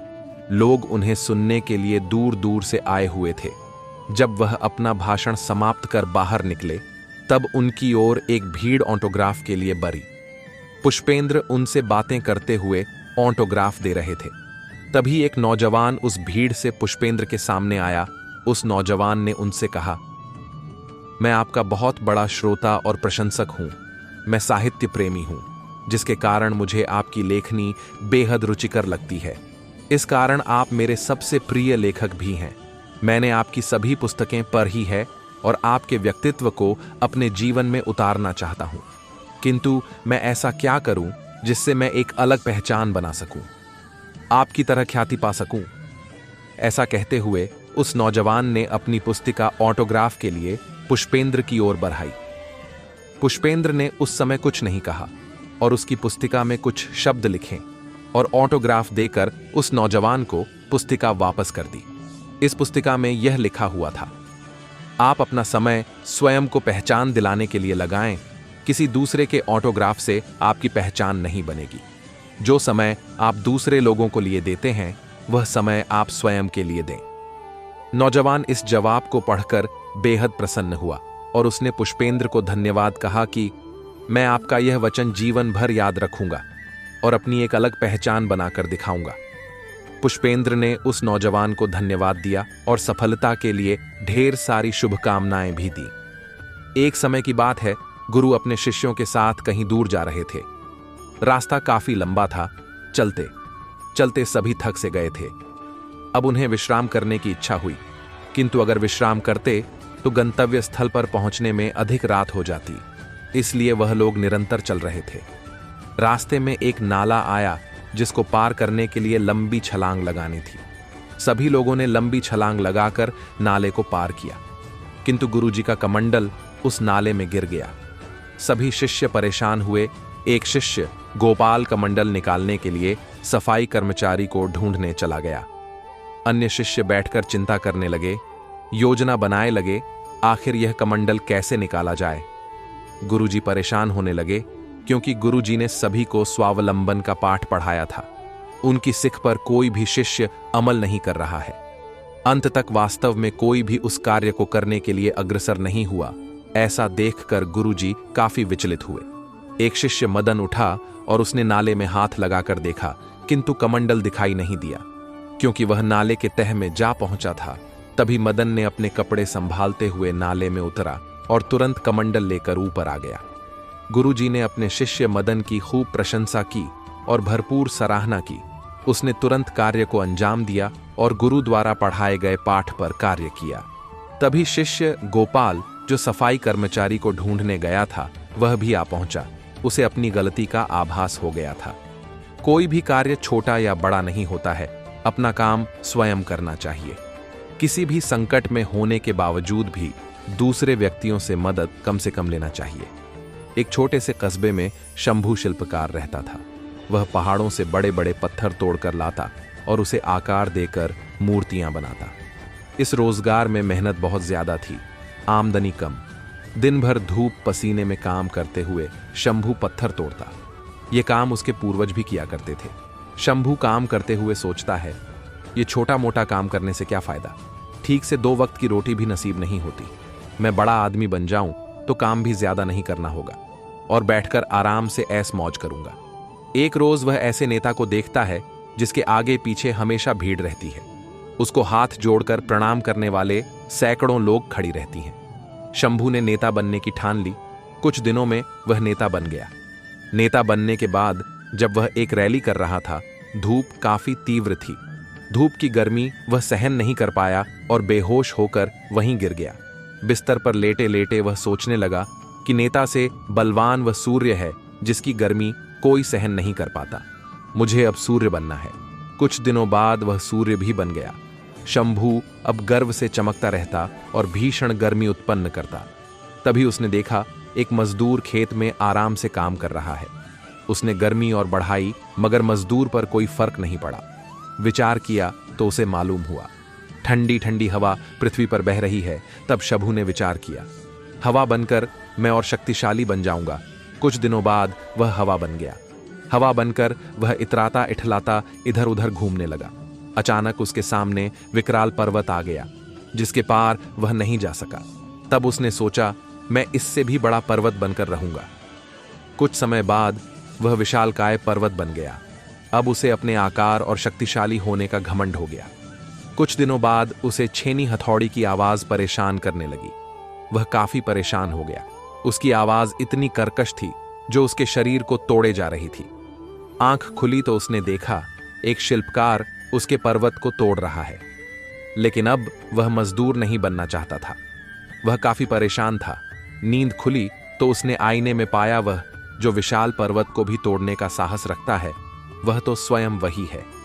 कोई भी छोटा या बड़ा नहीं होता है, सभी के कार्य अपने अपने हैं। किसी भी कार्य को करने में हिचकिचाना नहीं चाहिए, बल्कि गर्व का अनुभव करना चाहिए। एक बार एक राजा की सेवा से प्रसन्न होकर एक साधु ने उसे एक ताबीज दिया और कहा कि राजन, इसे अपने गले में डाल लो और जिंदगी में कभी ऐसी परिस्थिति आए कि जब तुम्हें लगे कि बस अब तो सब खत्म होने वाला है, परेशानी के भंवर में अपने को फंसा पाओ, कोई प्रकाश की किरण नजर ना आ रही हो, हर तरफ निराशा और हताशा हो, तब तुम इस ताबीज को खोलकर इसमें रखे कागज को पढ़ना, उससे पहले नहीं। राजा ने वह ताबीज अपने गले में पहन लिया। एक बार राजा अपने सैनिकों के साथ शिकार करने घने जंगल में गया। एक शेर का पीछा करते करते राजा अपने सैनिकों से अलग हो गया और दुश्मन राजा की सीमा में प्रवेश कर गया। घना जंगल और सांझ का समय। तभी कुछ दुश्मन सैनिकों के घोड़ों की टापों की आवाज राजा को आई और उसने भी अपने घोड़े को एड़ लगाई। राजा आगे आगे, दुश्मन सैनिक पीछे पीछे। बहुत दूर तक भागने पर भी राजा उन सैनिकों से पीछा नहीं छुड़ा पाया। भूख प्यास से बेहाल राजा को तभी घने पेड़ों के बीच में एक गुफा सी दिखी। उसने तुरंत स्वयं और घोड़े को उस गुफा की आड़ में छुपा लिया और सांस रोककर बैठ गया। दुश्मन के घोड़ों के पैरों की आवाज धीरे धीरे पास आने लगी। दुश्मनों से घिरे हुए अकेले राजा को अपना अंत नजर आने लगा। उसे लगा कि बस कुछ ही क्षणों में दुश्मन उसे पकड़कर मौत के घाट उतार देंगे। वो जिंदगी से निराश हो ही गया था कि उसका हाथ अपने ताबीज पर गया और उसे साधु की बात याद आ गई। उसने तुरंत ताबीज को खोलकर कागज को बाहर निकाला और पढ़ा। उस पर्ची पर लिखा था, यह भी कट जाएगा। राजा को अचानक ही जैसे घोर अंधकार में एक ज्योति की किरण दिखी। डूबते को जैसे कोई सहारा मिला। उसे अचानक अपनी आत्मा में एक अकथनीय शांति का अनुभव हुआ। उसे लगा कि सचमुच यह भयावह समय भी कट ही जाएगा, फिर मैं क्यों चिंतित हूं। अपने प्रभु और अपने पर विश्वास रख, उसने स्वयं से कहा कि हां, यह भी कट जाएगा। और हुआ भी यही। दुश्मन के घोड़ों के पैरों की आवाज पास आते आते दूर जाने लगी। कुछ समय बाद वहां शांति छा गई। राजा रात में गुफा से निकला और किसी तरह अपने राज्य में वापस आ गया। दोस्तों, ये सिर्फ किसी राजा की कहानी नहीं है, ये हम सब की कहानी है। हम सभी परिस्थिति, काम, तनाव के दबाव में इतने जकड़ जाते हैं कि हमें कुछ सूझता नहीं है। हमारा डर हम पर हावी होने लगता है। कोई रास्ता, समाधान दूर दूर तक नजर नहीं आता। लगने लगता है कि बस अब सब खत्म है ना। जब ऐसा हो तो 2 मिनट शांति से बैठिए, थोड़ी गहरी गहरी सांसें लीजिए, अपने आराध्य को याद कीजिए और स्वयं से जोर से कहिए, यह भी कट जाएगा। आप देखिएगा एकदम से जादू सा महसूस होगा और आप उस परिस्थिति से उभरने की शक्ति अपने अंदर महसूस करेंगे। आजमाया हुआ है, बहुत कारगर है। गुरु रामस्वरूप अपने शिष्यों के साथ आश्रम के लिए भिक्षाटन पर निकले थे। वह अपने गुरुकुल में भोजन की व्यवस्था भिक्षा मांगकर ही किया करते थे। जब वह एक कस्बे से दूसरे कस्बे की ओर जा रहे थे, रास्ते में खेत बधार मिलने लगे। किसी खेत में हरी भरी फसल खड़ी तो कोई खेत बंजर नजर आ रहा था। ऐसे ही एक बंजर खेत पर किसान कुछ बुवाई करने के लिए खेत को जोत रहा था। वहीं पेड़ के नीचे उसने अपना सारा सामान, पोटली आदि रखा हुआ था। गुरु रामस्वरूप के शिष्यों में एक शिष्य शरारती था। वह शरारती स्वभाव के कारण किसान की रखी हुई पोटली उठा लाया। गुरु रामस्वरूप को जब झांत हुआ कि उसके शिष्य ने कुछ शरारत किया है, गुरु ने शिष्य को समझाया, पुत्र, इस प्रकार तुम उस गरीब किसान की पोटली चुराकर उसे कष्ट दे रहे हो। यह कार्य तुम्हें शोभा नहीं देता। तुम उस किसान को दुखी करके अपने ईश्वर को दुखी करोगे। तुम्हें जो पैसे भिक्षा में मिले हैं उसे ले जाकर उसी स्थान पर पोटली सहित रख दो और फिर किसान का भाव देखो। शिष्य ने ऐसा ही किया। वह पोटली और पोटली के नीचे भिक्षा में मिले हुए पैसे रखाता है। गरीब किसान काफी दिनों से परेशान था। उसके घर में उसकी माता की तबीयत खराब थी। दवाई के लिए कुछ प्रबंध नहीं हो पा रहा था। जब किसान खेत का काम निपटाकर बैठा और उसने अपनी पोटली उठाकर देखी तो उसके नीचे कुछ पैसे थे। उसने इधर उधर देखा किंतु कोई नजर नहीं आया। किसान पैसे लेकर बहुत खुश हुआ और ऊपर दोनों हाथ करते हुए ईश्वर को धन्यवाद करता रहा। संभवतः उसके माता के लिए दवाई का प्रबंध हो गया था। वह खुशी से आंसू बहाता और दोनों हाथ से पोंछता जाता। यह सभी दृश्य गुरु रामस्वरूप और उनके शिष्य छुप कर देख रहे थे। कहानी से सीख, किसी भी व्यक्ति को दुखी करने के बजाय अगर खुश करने की कोशिश की जाए तो यह खुशियां दुगनी हो जाती हैं। काव्या हमेशा से अपने ऑफिस के काम में डूबी रहती थी। उसकी दिनचर्या बेहद व्यस्त और बोरियत भरी थी। एक दिन जब वह अपने रोजाना के रूटीन से थकी हुई थी, उसने सोचा कि वह कुछ देर के लिए पार्क में जाकर बैठ जाए। पार्क में हल्की ठंडी हवा चल रही थी और लोग अपने अपने कामों में मसरूफ थे। काव्या एक बेंच पर बैठकर अपने विचारों में खो गई। तभी उसके पास एक छोटा बच्चा दौड़ता हुआ आया और उसे मुस्कुराते हुए एक गुलाब का फूल थमा दिया। काव्या चौंकी और उसकी तरफ देखने लगी। बच्चे की मुस्कान में इतनी मासूमियत थी कि काव्या का मन हल्का हो गया। उसने बच्चे से पूछा, ये फूल क्यों दिया? बच्चा हंसते हुए बोला, माँ कहती है मुस्कान सबसे अच्छा तोहफा होती है। और वह फिर से खेलते हुए चला गया। काव्या को समझ में आ गया कि कितनी छोटी चीजें जीवन में बड़ा फर्क ला सकती हैं। उस एक अजनबी की मुस्कान ने उसकी जिंदगी की थकान मिटा दी थी। गांव के एक छोटे से घर में रोशनी नाम की एक लड़की रहती थी। उसके नाम की तरह ही उसका दिल भी हमेशा दूसरों के लिए रोशनी फैलाता था। हर साल दीपावली पर वह अपने घर के आंगन में एक दिया जलाती थी और उसकी लौ को बहुत ध्यान से देखती थी। उसकी दादी ने उसे एक बार बताया था कि दिए की लौ में बहुत कुछ छिपा होता है। जब वह लौ तेज होती है तो इसका मतलब होता है कि अच्छे दिन आने वाले हैं। इस बार जब रोशनी ने दिया जलाया, उसकी लौ बहुत ही तेज और स्थिर थी। रोशनी के दिल में आशा की किरण जागी। कुछ दिनों बाद उसके पिता को एक नई नौकरी का प्रस्ताव मिला, जिससे उनके परिवार की आर्थिक स्थिति सुधर गई।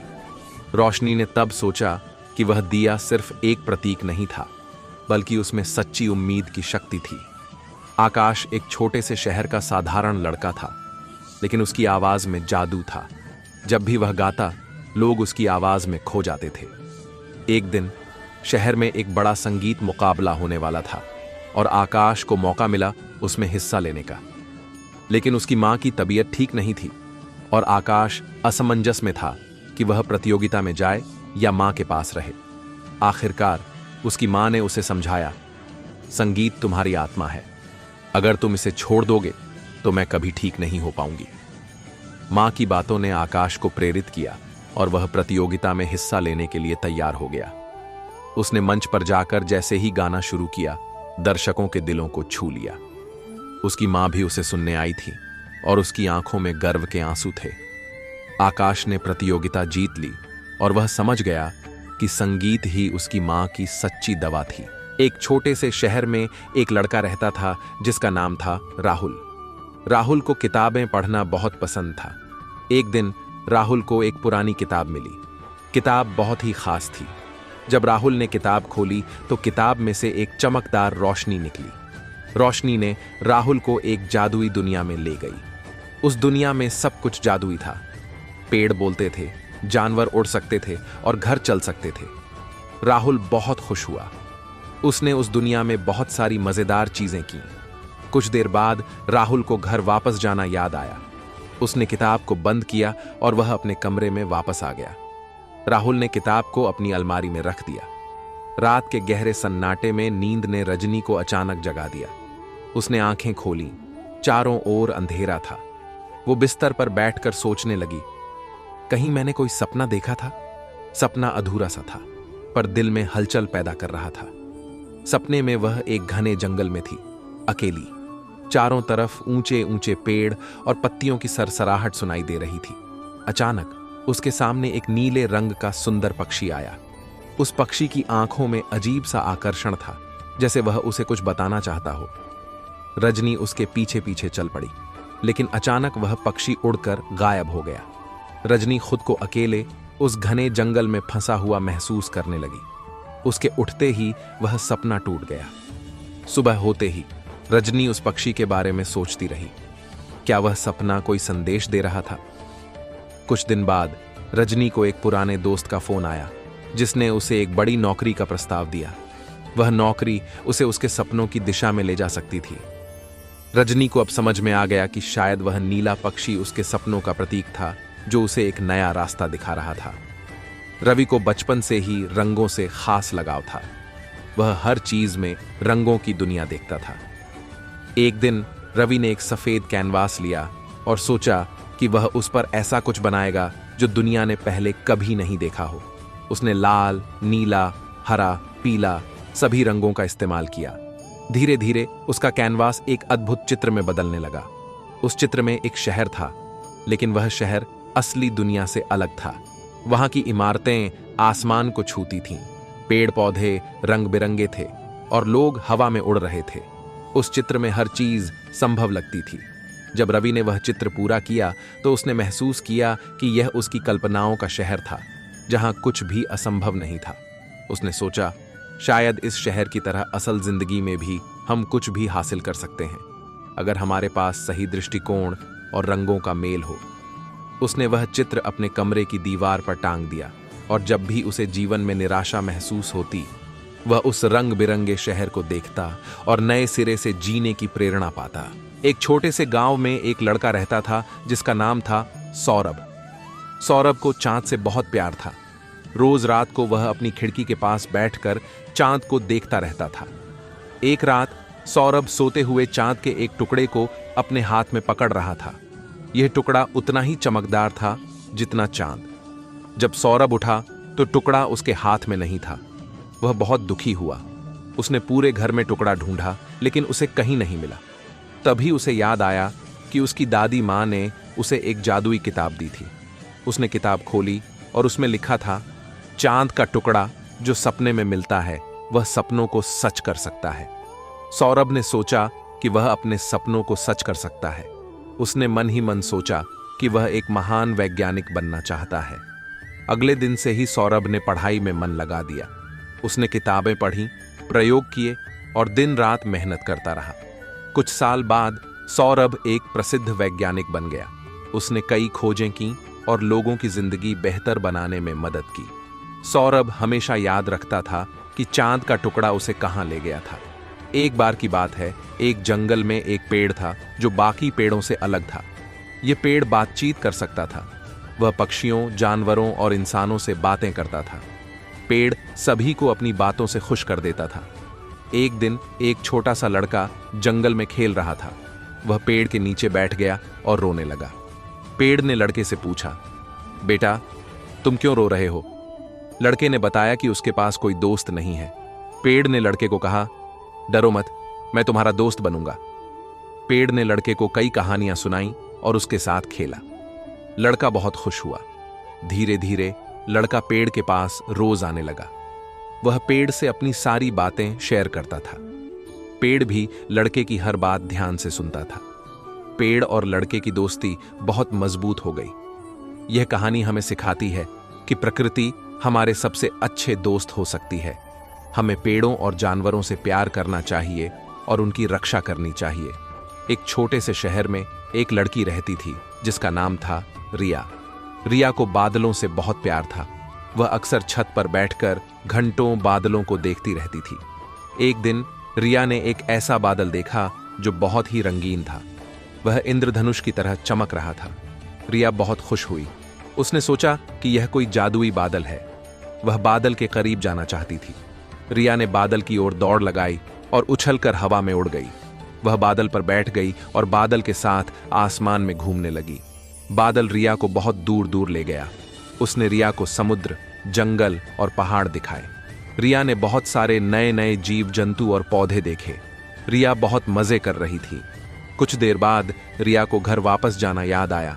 उसने बादल से कहा, मुझे घर वापस ले चलो। बादल ने रिया को उसके घर के ऊपर ले गया और धीरे से उसे छत पर छोड़ दिया। जब रिया उठी तो वह अपने कमरे में थी। उसने सोचा कि यह सब एक सपना था, लेकिन उसे बादल के रंग अभी भी याद थे। एक बार की बात है, एक जंगल में सभी जानवर बातचीत कर सकते थे। शेर बाघ से पूछता था, आज का शिकार कैसा रहा? तो बाघ जवाब देता, बहुत अच्छा, आज मैंने एक हिरण का शिकार किया है। एक दिन जंगल में एक नया जानवर आया। वह एक छोटा सा चूहा था। चूहे ने बाकी जानवरों को देखा जो आपस में बात कर रहे थे। वह बहुत हैरान हुआ। चूहे ने हिम्मत करके शेर से पूछा, तुम लोग आपस में बातें क्यों कर रहे हो? शेर ने चूहे से कहा, हम सभी जानवर आपस में बातें करते हैं, यह हमारी आदत है। चूहा बहुत खुश हुआ। अब उसे भी बाकी जानवरों के साथ बात करने में मजा आने लगा। एक बार की बात है, एक बादल बहुत उदास था। वह बहुत भारी था और आसमान में उड़ नहीं पा रहा था। वह सोचता था कि वह कभी बारिश नहीं बरसा पाएगा। एक दिन एक हवा का झोंका आया और बादल को धक्का दे दिया। बादल आसमान में ऊपर उठा और उसने चारों ओर देखा। उसने देखा कि धरती बहुत सूखी है। बादल ने सोचा कि उसे बारिश बरसानी चाहिए। उसने अपनी सारी ताकत लगा दी और बारिश बरसने लगा। धरती पर सूखे पौधे हरे हो गए और जानवरों को पीने के लिए पानी मिल गया। सीख, हमें प्रकृति की देखभाल करनी चाहिए। प्रकृति हमें बहुत कुछ देती है। एक गांव में एक बूढ़ा आदमी रहता था। वह बहुत ज्ञानी था। एक दिन एक छोटा लड़का उसके पास आया और पूछा, दादाजी, ज्ञान कहाँ से मिलता है? बूढ़े आदमी ने लड़के से कहा, बेटा, ज्ञान किताबों में नहीं मिलता। ज्ञान तो हर चीज में छिपा होता है। तुम्हें बस अपनी आंखें खोलकर देखना होगा। लड़का बूढ़े आदमी की बात नहीं समझ पाया। बूढ़े आदमी ने लड़के को एक बीज दिया और कहा, इस बीज को धरती में गाड़ दो और हर रोज इसकी वजन करो। लड़के ने बीज को धरती में गाड़ा और हर रोज इसकी देखभाल करने लगा। कुछ दिनों बाद बीज से एक पौधा निकल आया। पौधा धीरे धीरे बड़ा होता गया और कुछ समय बाद एक पेड़ बन गया। लड़के ने महसूस किया कि बूढ़े आदमी ने जो कहा था वह सही था। ज्ञान हर चीज में छिपा होता है। सीख, ज्ञान पाने के लिए हमें हमेशा कुछ नया सीखने के लिए उत्सुक रहना चाहिए। एक बार की बात है, एक छोटे से शहर में एक दुकानदार राजेश रहता था। उसकी दुकान में हमेशा ग्राहकों की भीड़ लगी रहती थी, लेकिन एक दिन अचानक बाढ़ आ गई और उसकी दुकान का सारा सामान बह गया। राजेश पूरी तरह टूट गया। उसे लगा कि अब उसका जीवन बर्बाद हो गया है। वह हिम्मत हार कर बैठा था। तभी उसके एक पुराने दोस्त सुदीप ने उससे मुलाकात की और कहा, राजेश, हर विपत्ति के पीछे एक अवसर छिपा होता है।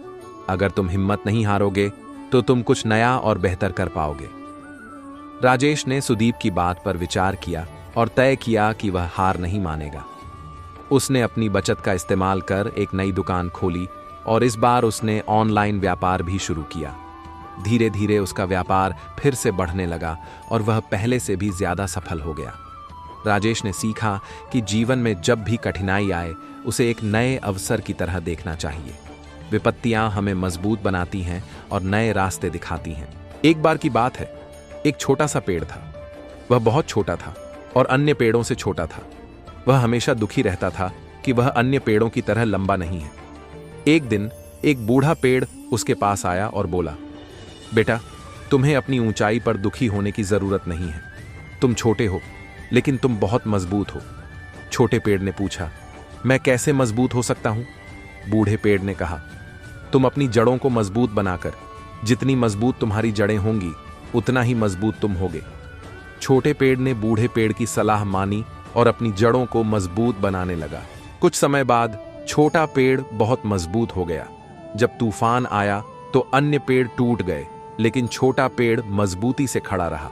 सीख: हमें अपनी कमजोरियों पर ध्यान केंद्रित करने के बजाय अपनी ताकत पर ध्यान केंद्रित करना चाहिए। एक बार की बात है, एक छोटी सी तितली थी। वह बहुत सुंदर थी, लेकिन उसके पंख बहुत छोटे थे। वह अन्य तितलियों की तरह ऊंची नहीं उड़ पाती थी। वह हमेशा दुखी रहती थी। एक दिन वह एक फूल के पास गई और रोने लगी। फूल ने पूछा, तू क्यों रो रही है? तितली ने कहा, मैं अन्य तितलियों की तरह ऊंची नहीं उड़ पाती हूं। फूल ने कहा, बेटी, तुम्हें अपनी ऊंचाई पर दुखी होने की जरूरत नहीं है। तुम बहुत सुंदर हो। तुम अपनी सुंदरता से सभी को खुश कर सकती हो। तितली ने फूल की बातों को ध्यान से सुना। उसने सोचा कि फूल सही कह रहा है। वह अपनी सुंदरता पर गर्व करने लगी। उसने अन्य फूलों पर जाकर अपनी सुंदरता दिखाई। सभी फूल उसकी सुंदरता की तारीफ करने लगे। तितली ने महसूस किया कि उसे ऊंची उड़ने की जरूरत नहीं है। वह अपनी सुंदरता से भी खुश रह सकती है। हमें अपनी कमजोरियों पर ध्यान केंद्रित करने के बजाय अपनी ताकत पर ध्यान केंद्रित करना चाहिए। हर व्यक्ति में कुछ खास होता है। गांव के एक छोटे से लड़के का नाम रोहन था। उसका सपना था कि वह बड़े होकर बहुत पैसा कमाए और दुनिया घूमे। उसने यह सपना अपने दादाजी से साझा किया। दादाजी मुस्कुराए और बोले, रोहन, दुनिया में सच्ची खुशी पैसों से नहीं मिलती। रोहन ने पूछा, तो फिर सच्ची खुशी कैसे मिलती है दादाजी? दादाजी उसे अपने पुराने दोस्त रमेश के घर ले गए। रमेश के पास कोई बड़ा घर या कार नहीं थी, लेकिन वह हमेशा खुश और संतुष्ट दिखाई देता था। रोहन ने उनसे पूछा, आप हमेशा इतने खुश कैसे रहते हैं? रमेश ने कहा, मैंने सीखा है कि सच्ची खुशी दूसरों की मदद करने में है। जब तुम किसी की मदद करते हो तो तुम्हारा दिल खुद ब खुद खुश हो जाता है। उस दिन रोहन ने समझा कि सच्ची खुशी सिर्फ अपने लिए नहीं, बल्कि दूसरों के लिए भी जीने में है। नीरा एक साधारण लड़की थी, लेकिन उसे हमेशा खुद पर संदेह रहता था। जब भी कोई काम करने का मौका मिलता, वह सोचती, क्या मैं कर पाऊंगी? एक दिन उसकी स्कूल में भाषण प्रतियोगिता थी। नीरा को भी भाषण देना था, लेकिन उसके अंदर डर था कि अगर वह मंच पर बोलने गई तो सब हंसेंगे। उसकी मां ने उसे प्यार से समझाया, बेटा, आत्मविश्वास ही तुम्हारी असली ताकत है। अगर तुम खुद पर विश्वास नहीं करोगी तो दुनिया भी नहीं करेगी। नीरा ने मां की बात पर गहराई से सोचा। प्रतियोगिता के दिन उसने डर को किनारे कर मंच पर कदम रखा और पूरे आत्मविश्वास के साथ बोलना शुरू किया। उसका भाषण इतना प्रभावशाली था कि उसने पहला पुरस्कार जीत लिया। उस दिन नीरा ने सीखा कि जब हम खुद पर विश्वास करते हैं तो हम किसी भी चुनौती का सामना कर सकते हैं। एक गहरे जंगल में एक अंधेरा रहता था। वह बहुत उदास था क्योंकि वह कुछ भी नहीं देख पाता था। उसे हर चीज के लिए दूसरों पर निर्भर रहना पड़ता था। एक दिन एक चिड़िया उसके पास आई। चिड़िया ने अंधेरे से पूछा, तुम इतने उदास क्यों हो? अंधेरे ने चिड़िया को बताया कि वह अपनी अंधेरी दुनिया से बहुत दुखी है। चिड़िया ने कहा, तुम अकेले नहीं हो, मैं तुम्हारी दोस्त बन सकती हूं। मैं तुम्हें दुनिया के बारे में बता सकती हूं। चिड़िया हर दिन अंधेरे के पास आती और उसे दुनिया के बारे में बताती। वह उसे बताती कि सूरज कितना चमकदार होता है, आकाश कितना नीला होता है और फूल कितने सुंदर होते हैं। धीरे धीरे अंधेरे को चिड़िया की दोस्ती से बहुत खुशी मिलने लगी। उसने महसूस किया कि वह अकेला नहीं है। सीख: दोस्ती हमें खुश रखती है और हमें मुश्किल समय में सहारा देती है। एक बड़े से पत्थर के नीचे एक छोटा सा पौधा उगा था। पत्थर बहुत बड़ा था और पौधे को दबा रहा था। पौधा बहुत दुखी था। वह सोचता था कि वह कभी बड़ा नहीं हो पाएगा, लेकिन पौधा हार नहीं माना। उसने दिन रात मेहनत की और पत्थर को हटाने की कोशिश की। कई दिनों तक उसने कोशिश की, लेकिन पत्थर हिला तक नहीं। एक दिन अचानक एक तूफान आया। तूफान ने पत्थर को हटा दिया। पौधा अब खुली हवा में सांस ले सकता था। उसने बहुत तेजी से बढ़ना शुरू किया और कुछ ही दिनों में एक बड़ा पेड़ बन गया। सीख, हमें कभी हार नहीं माननी चाहिए। अगर हम मेहनत करते रहें तो हम अपनी मंजिल जरूर पा सकते हैं। एक छोटे से गांव में साल में एक बार मेला लगता था। मेले में तरह तरह के झूले, दुकानें और मनोरंजन के साधन होते थे। इस साल भी मेला लगा था। गांव का एक लड़का रवि मेले में गया था। वहां एक दुकानदार ने एक खिलौना हवाई जहाज बेच रहा था। रवि उस हवाई जहाज को बहुत पसंद करने लगा। दुकानदार ने उस हवाई जहाज की कीमत 50 रुपए बताई। रवि के पास केवल 30 रुपए थे। रवि ने दुकानदार से कहा, अंकल, मेरे पास केवल 30 रुपए हैं, क्या आप मुझे 20 रुपए में यह हवाई जहाज दे सकते हैं? दुकानदार ने कहा, नहीं बेटा, यह बहुत कम है। रवि बहुत निराश हो गया। वह घर जाने लगा। तभी उसे एक विचार आया। उसने अपनी जेब में से 5 रुपए निकाले और उन्हें दुकानदार को दे दिए। उसने कहा, अंकल, मेरे पास और पैसे नहीं हैं, आप मुझे यह हवाई जहाज 35 रुपए में दे सकते हैं? दुकानदार ने रवि की ईमानदारी देखकर बहुत खुश हुआ। उसने रवि को हवाई जहाज दे दिया और कहा, बेटा, तुम बहुत ईमानदार हो। रवि बहुत खुश होकर घर गया। सीख, ईमानदारी हमेशा सफल होती है। एक छोटे से गांव में एक किसान रहता था। उसका नाम रामू था। रामू दिन रात मेहनत करके अपनी फसल उगाता था। वह बहुत ही मेहनती और ईमानदार था। एक दिन जब रामू खेत में काम कर रहा था तो उसे जमीन में कुछ चमकती हुई चीजें दिखाई दीं। उसने उन्हें उठाकर देखा तो वे सोने के बीज थे। रामू बहुत खुश हुआ। उसने सोचा कि अब वह बहुत अमीर बन जाएगा। उसने उन बीजों को अपने खेत में बो दिया। कुछ दिनों बाद बीजों से सोने के पेड़ उगाए। रामू बहुत खुश था। उसने सोने के सिक्के बेचकर बहुत पैसा कमा लिया। लेकिन धीरे धीरे रामू लालची हो गया। वह सिर्फ पैसा कमाने में लगा रहा। उसने अपनी मेहनत करना बंद कर दिया। उसके खेत सूख गए और सोने के पेड़ भी मुरझाने लगे। आखिरकार रामू के पास कुछ भी नहीं बचा। वह बहुत दुखी हुआ। तब उसे अपनी गलती का एहसास हुआ। उसने समझा कि पैसा सब कुछ नहीं होता, मेहनत ही सच्ची दौलत है। रामू ने फिर से मेहनत करना शुरू कर दिया। उसने अपने खेतों को फिर से हरा भरा बना दिया और वह फिर से एक खुशहाल किसान बन गया। सीख, मेहनत ही सच्ची दौलत है। लालच बुरा होता है। एक गांव में जातिवाद का भयंकर प्रभाव था। गांव के लोग जाति के आधार पर एक दूसरे से भेदभाव करते थे। तथाकथित ऊंची जाति के लोग अपने को श्रेष्ठ मानते थे और निम्न जाति के लोगों को नीचा दिखाते थे। उसी गांव में मोहन नाम का एक लड़का था जो निम्न जाति से था। वह बेहद बुद्धिमान और परिश्रमी था, परंतु जाति के कारण उसे पढ़ने और समाज में मान सम्मान प्राप्त करने का अवसर नहीं मिलता था। मोहन के परिवार को भी समाज में निम्न दृष्टि से देखा जाता था। उसे बचपन से ही लोगों के ताने सुनने पड़े थे, तू तो निम्न जाति का है, तू क्या बड़ा करेगा। लेकिन मोहन का हौसला कभी नहीं टूटा। वह शिक्षा को अपना हथियार बनाकर समाज में बदलाव लाने का सपना देखता था। वहीं दूसरी ओर गांव के मुखिया का बेटा राजेश, जो ऊंची जाति से था, उसे जाति के कारण हर अवसर पर तरजीह मिलती थी। परंतु राजेश मेहनत और शिक्षा की महत्ता को नहीं समझता था। वह अपने जातिगत विशेषाधिकारों पर गर्व करता था और निम्न जाति के लोगों को नीचा दिखाता था। समय बीता, मोहन ने कड़ी मेहनत से उच्च शिक्षा प्राप्त की और एक प्रतिष्ठित अधिकारी बन गया। जब वह गांव लौटा तो पूरे गांव में उसके आगमन की चर्चा थी। लोग आश्चर्यचकित थे कि एक निम्न जाति का लड़का इतना बड़ा अधिकारी कैसे बन गया। उस दिन गांव के लोग उसे बड़े आदर और सम्मान से मिलने आए, जिसमें राजेश और उसके परिवार वाले भी शामिल थे। मुखिया ने मोहन से कहा, तुमने साबित कर दिया कि जाति से कुछ नहीं होता, बल्कि इंसान की मेहनत और काबिलियत ही उसे ऊंचाई तक पहुंचाती है। मोहन ने मुस्कुराते हुए कहा, हमें हमेशा यह याद रखना चाहिए कि हम सब एक ही मिट्टी से बने हैं। कोई भी जाति या धर्म हमें ऊंचा या नीचा नहीं बनाता। हमारा आचरण, कर्म और शिक्षा ही हमें सच्ची पहचान देते हैं।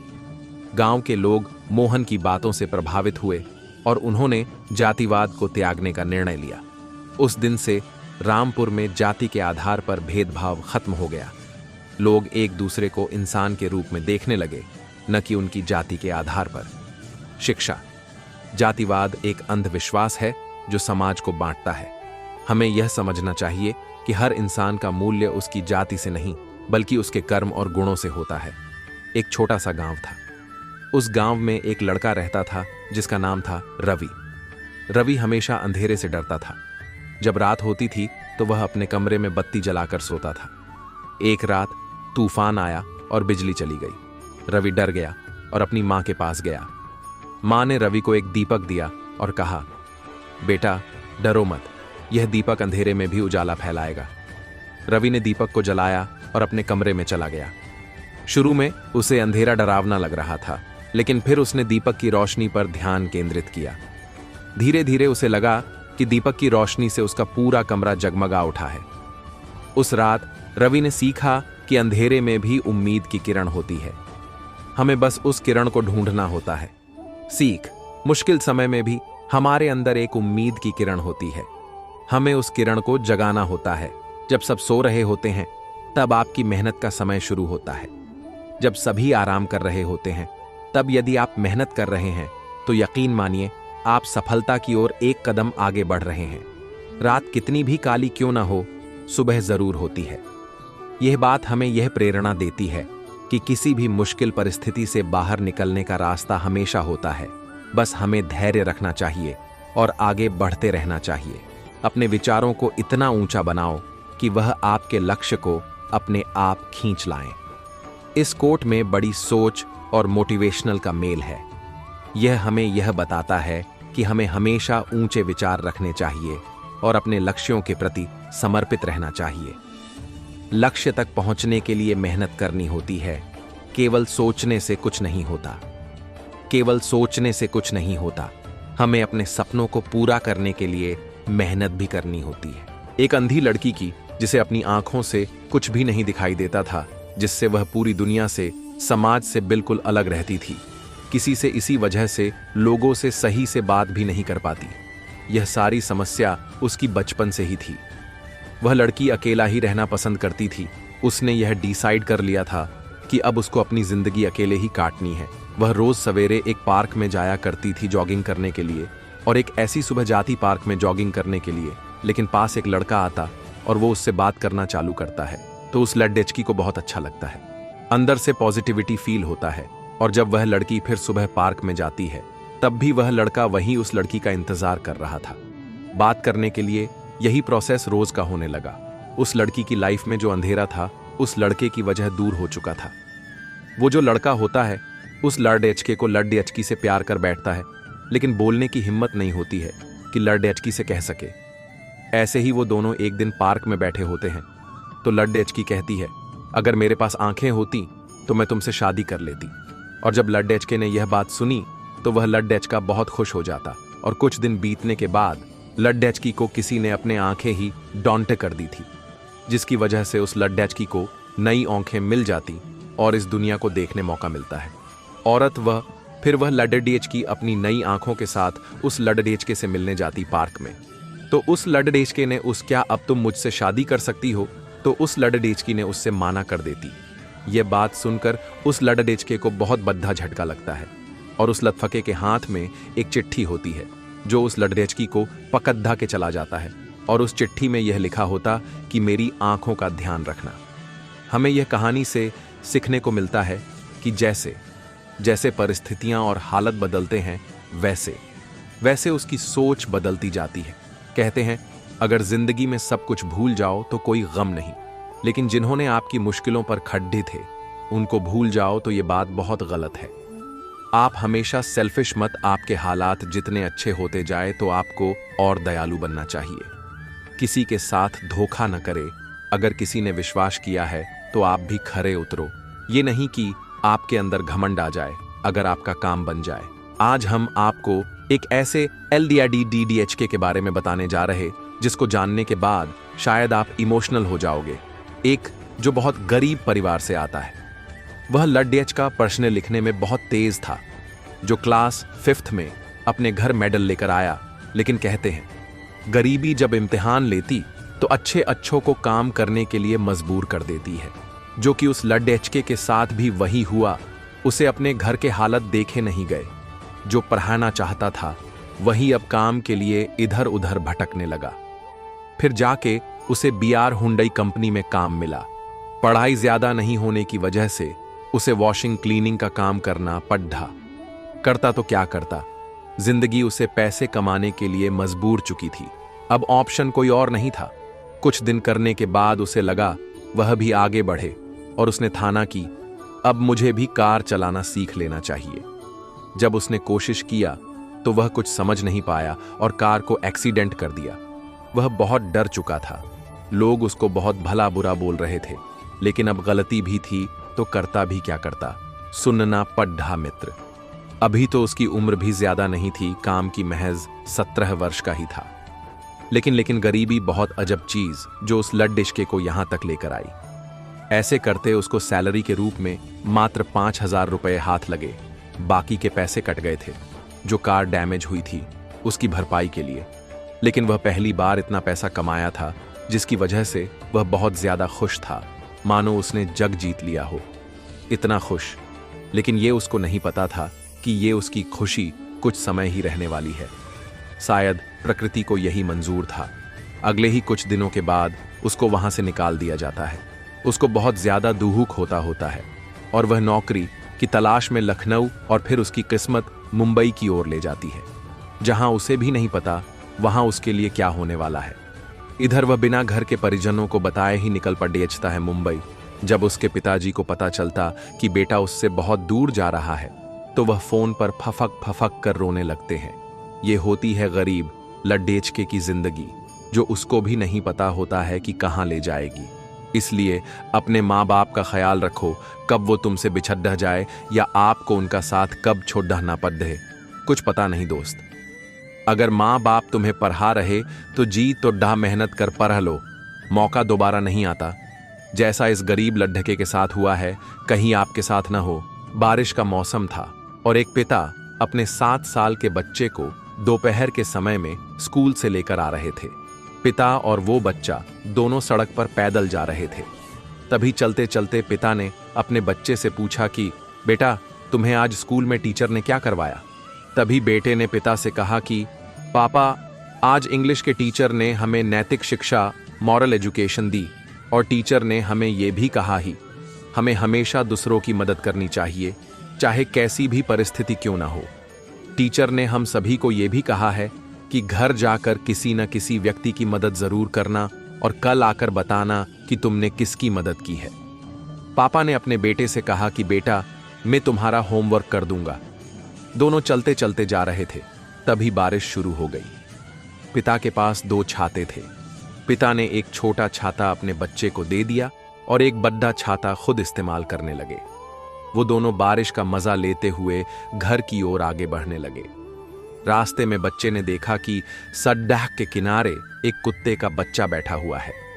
बारिश में भीगने की वजह से उस कुत्ते के बच्चे को ठंड लग रही थी और वो कांप रहा था। वो बच्चा भागकर उस कुत्ते के बच्चे के पास जाता है और अपना छोटा छाता उसके सर पर रख देता है। ये सब देखकर पिता अपने बेटे को डांटने लगते हैं और उसे कहते हैं कि स्विंग बेटा, तुम भीग जाओगे और बीमार पड़ जाओगे। लेकिन वो बच्चा अपने पिता की एक नहीं सुनता है और अपना छाता उस कुत्ते के बच्चे के सर पर तब तक रखता है जब तक बारिश रुक नहीं जाती है। एक राजा आए थे।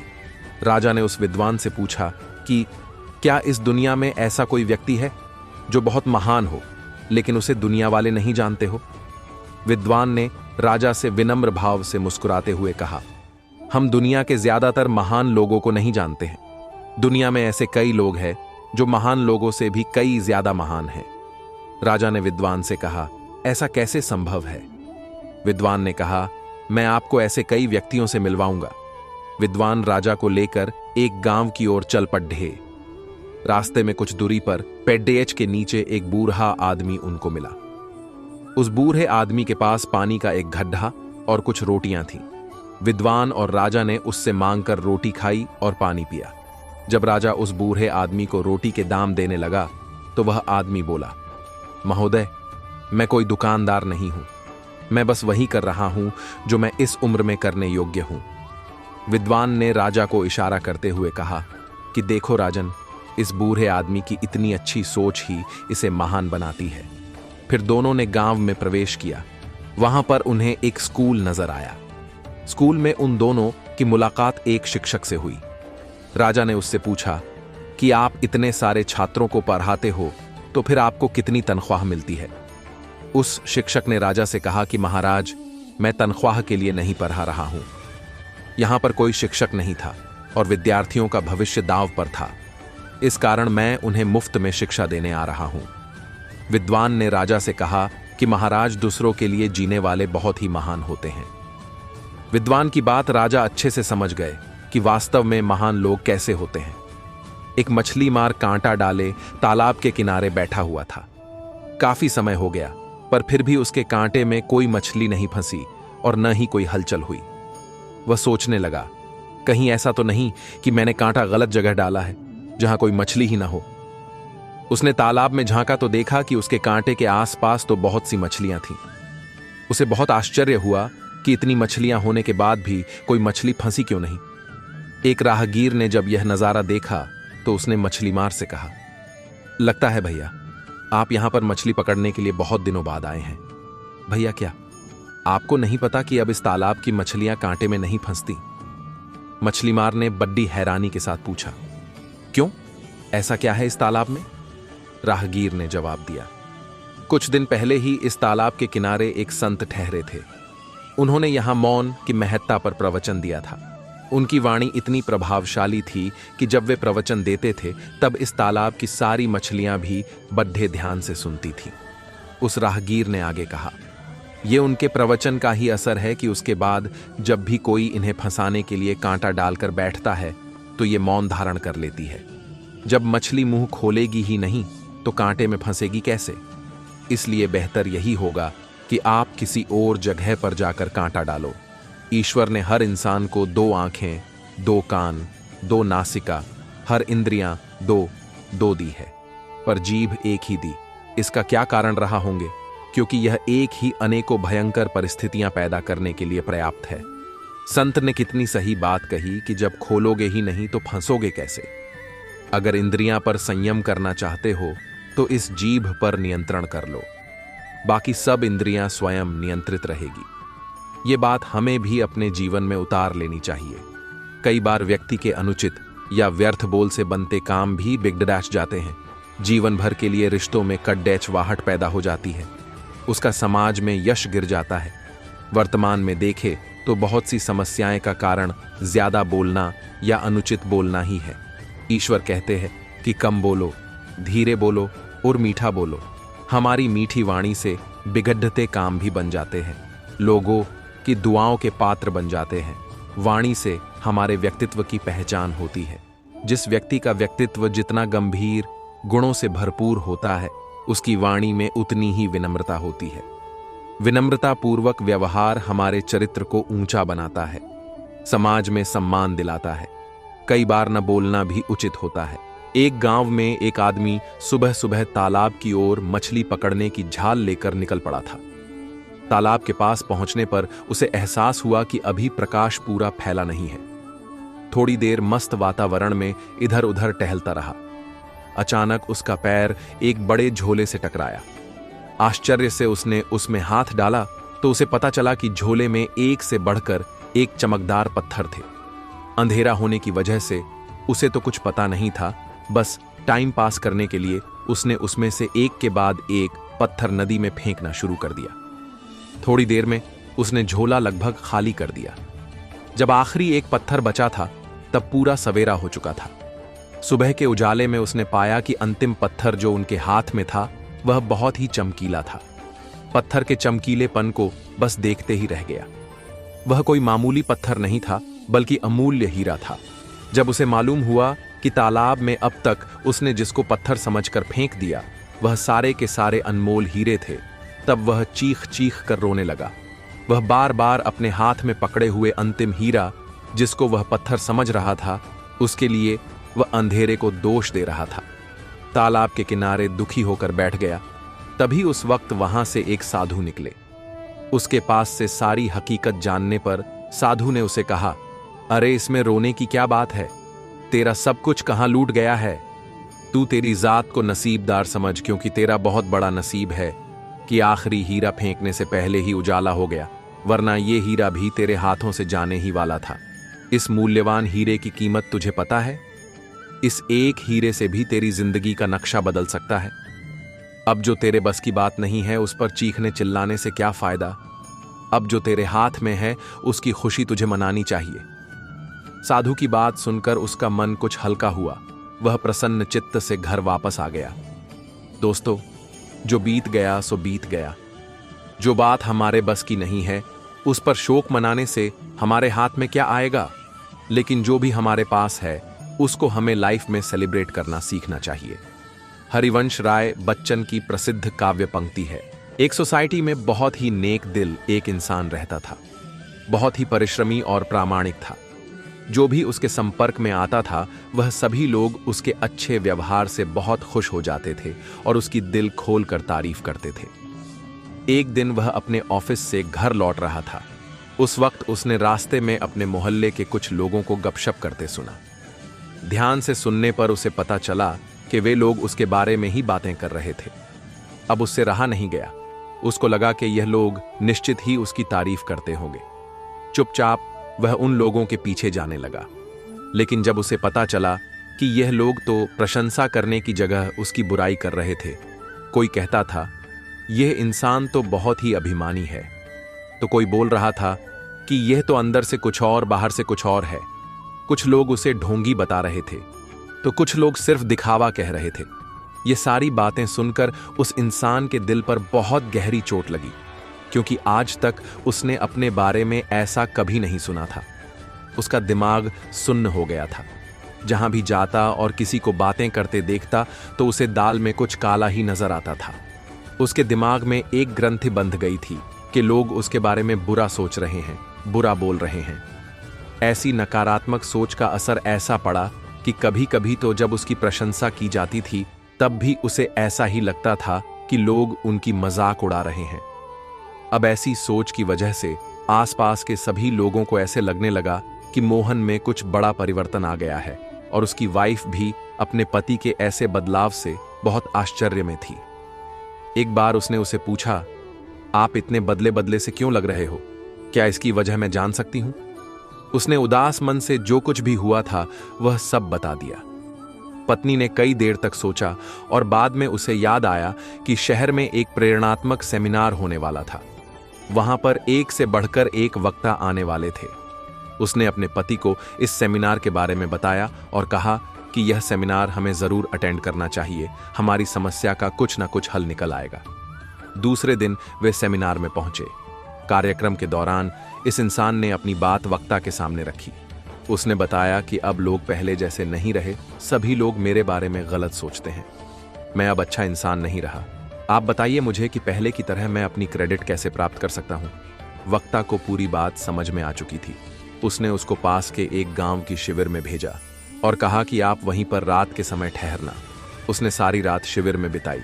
दूसरे दिन जब वक्ता से बात हुई तो वक्ता ने उससे पूछा, आपकी रात कैसे गुजरी? तब उस इंसान ने कहा कि रात को जब मैं सोने जा रहा था, अचानक ही शिविर के पास के तालाब में से कई सारे मेंढक की कर्कश आवाज आ रही थी। रात के समय मेंढकों ने इतना हो हल्ला मचा रखा था कि मैं पूरी रात सो भी नहीं पाया।